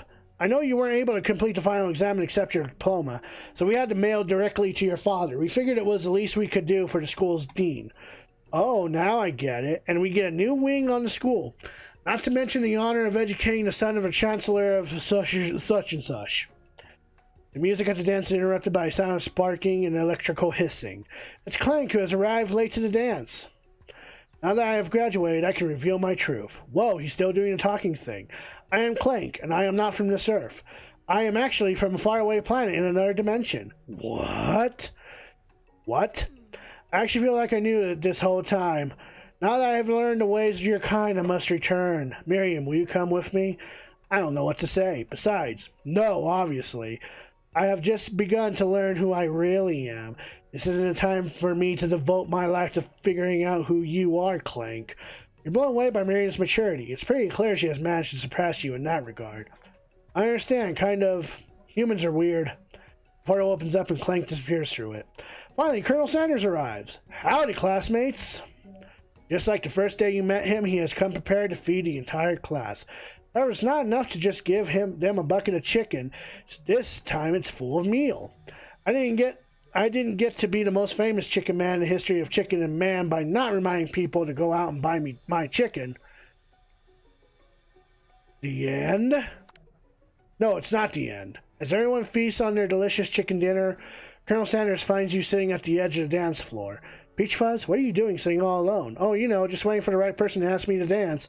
I wonder, might you tell me, what are the qualities that you would expect to find in such a lucky person? Off the top of my head, oh, I don't know, a spicy musk, a tidy goatee, and a degree from the University of Cooking School Academy for Learning, just to name a few. It truly is my lucky day. Would you dance with me? Yes, I would love to. As you glide across the dance floor, hand in hand with Colonel Sanders, the future stretches out in front of you. And once my 100th franchise is up and running, I'll be ready to take a day off, and I'll be so glad to spend it together with you, Peach Fuzz. How sweet, we'll work together and play together. Colonel Sanders stops dead in his tracks. Work together? Well, I think this is something I'll just need to do by myself. Who will help you run your restaurants? I don't believe I need help. Besides, based on your time at school here, do you really think running restaurants is the best path forward? Could it be you found a love connection but failed to earn Colonel Sanders' respect as a chef? Can you live with only half of him? Will you be able to endure sharing him with his other love, the life of an entrepreneur? I suppose I can enroll at pastry school. Oh, my dear Peach Fuzz, I'm sure that you'll find your place eventually. Along the way, you'll have me by your side. The end.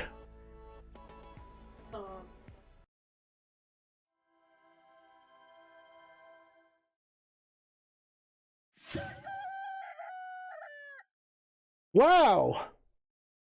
I just completed a fucking game in under 2 hours.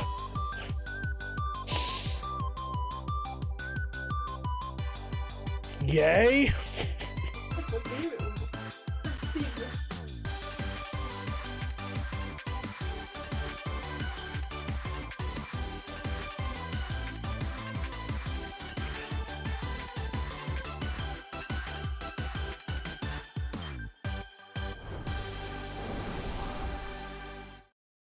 54th game completed.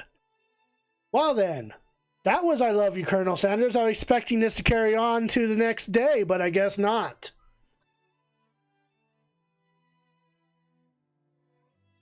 Huh? No. I'm good. I think one ending is enough for this. What? Remember? Oh yeah, I got 2 endings. I gotcha. All right, well, that was I Love You, Colonel Sanders. And, yeah. I got nothing to say. I got nothing to say. I do have another game that's been requested to me due to, it being Alpaca's, birthday. Yeah, I'm a little hungry too, and a little hoarse because I did a lot of fucking reading. But, and so another game that's been requested due to Alpaca's birthday is, Untitled Goose Game. But I do want to get into Untitled Goose Game as soon as I, get finished up with my next game that's on the list. And I already said it in chat in my Discord server. And she seems to be okay with it. So the next game that we will be playing is Star Fox Adventure starting tomorrow for the Nintendo GameCube. So I hope that you're looking forward to that. It's been a while since I last picked up Star Fox Adventure. So I'm actually interested in seeing how well I've gotten at the game. Stairfax temperatures. But I do want to take the time to say thanks to all those that have tuned in. And a special thanks to JK's for that wonderful raid. If we can give JK's a final shout out. Who the hell are you?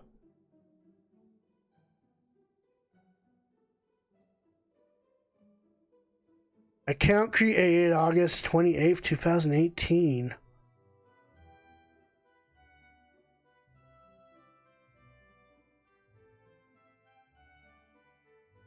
Okay, well. Whatever. Anyway. But yes, thanks for giving him the shout out, babe. At any rate, I hope you guys are looking at, no, it's definitely not a troll account. But I would appreciate if you can let me know since you know my name and my nickname. Just saying, it might be fair. But anyway, that being said, I hope you guys are looking forward to Star Fox Adventures tomorrow on the Nintendo GameCube. This game was interesting, I guess. I don't know how to describe it. It's a game. And, I mean, unless you're into dating simulators, I don't see this holding up anyone's interest. Unless you want a good laugh, then, you know, check it out. Who knows? Maybe there's multiple endings, but this game's not high on my priority list to figure that out. So, you know. But anyway, if you guys have not joined the Discord, join Discord. I do updates on there in terms of scheduling. If I'm not going to be streaming due to being sick, or if I'm on holiday. I also support streamers both big and small, so if you happen to be a streamer, whether it be on here, YouTube, or Mixer, it don't matter. I support all platforms. So show us what you can do, and we will try to give you the most amount of support that you deserve. We also hold community nights on Sunday, which is, you know, Animal Crossing Sunday, so you can expect some more Animal Crossing on Sunday, and I'll open my island up and whatever. Haven't really given a chance to figure out what we're going to be doing, but, you know, whatever. And it's funny. It's funny now that I think about it. On Saturday is the fishing tournament on Animal Crossing, so I might have to. Wait, hold on. Today was Thursday. Shit! I should have been streaming Hexen.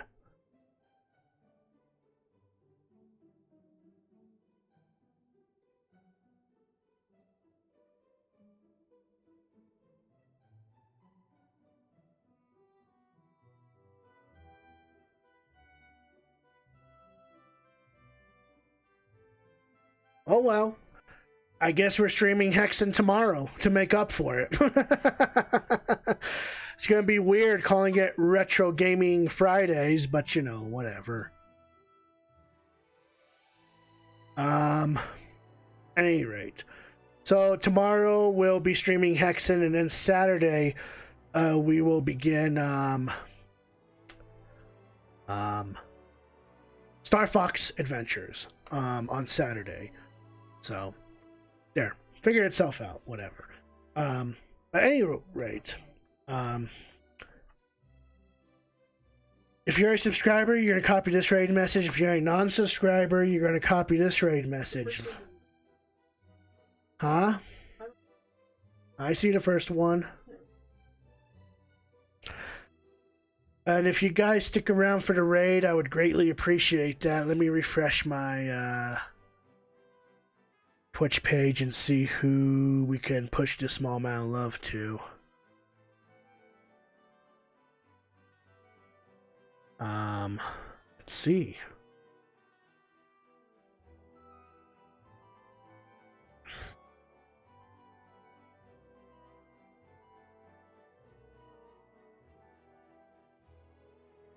Ooh, that's a good idea. Let's go on ahead and push the small amount of love over to C. Figaro. She's playing some Nier Automata. No. What? 1 second. Okay. Oh, God damn it! Why? I love you. God.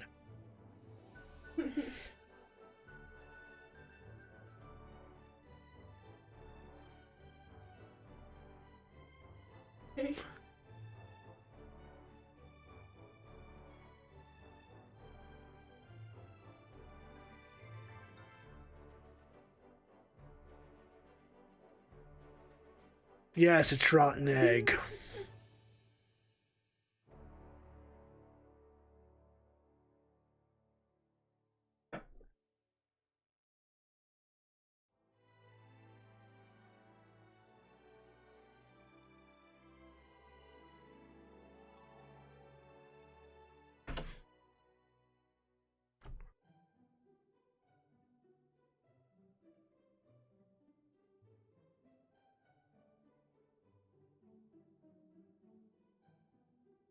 Okay.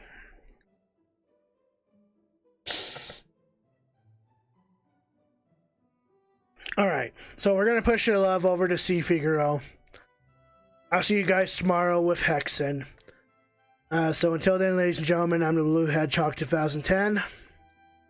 And as always, happy gaming, my friends.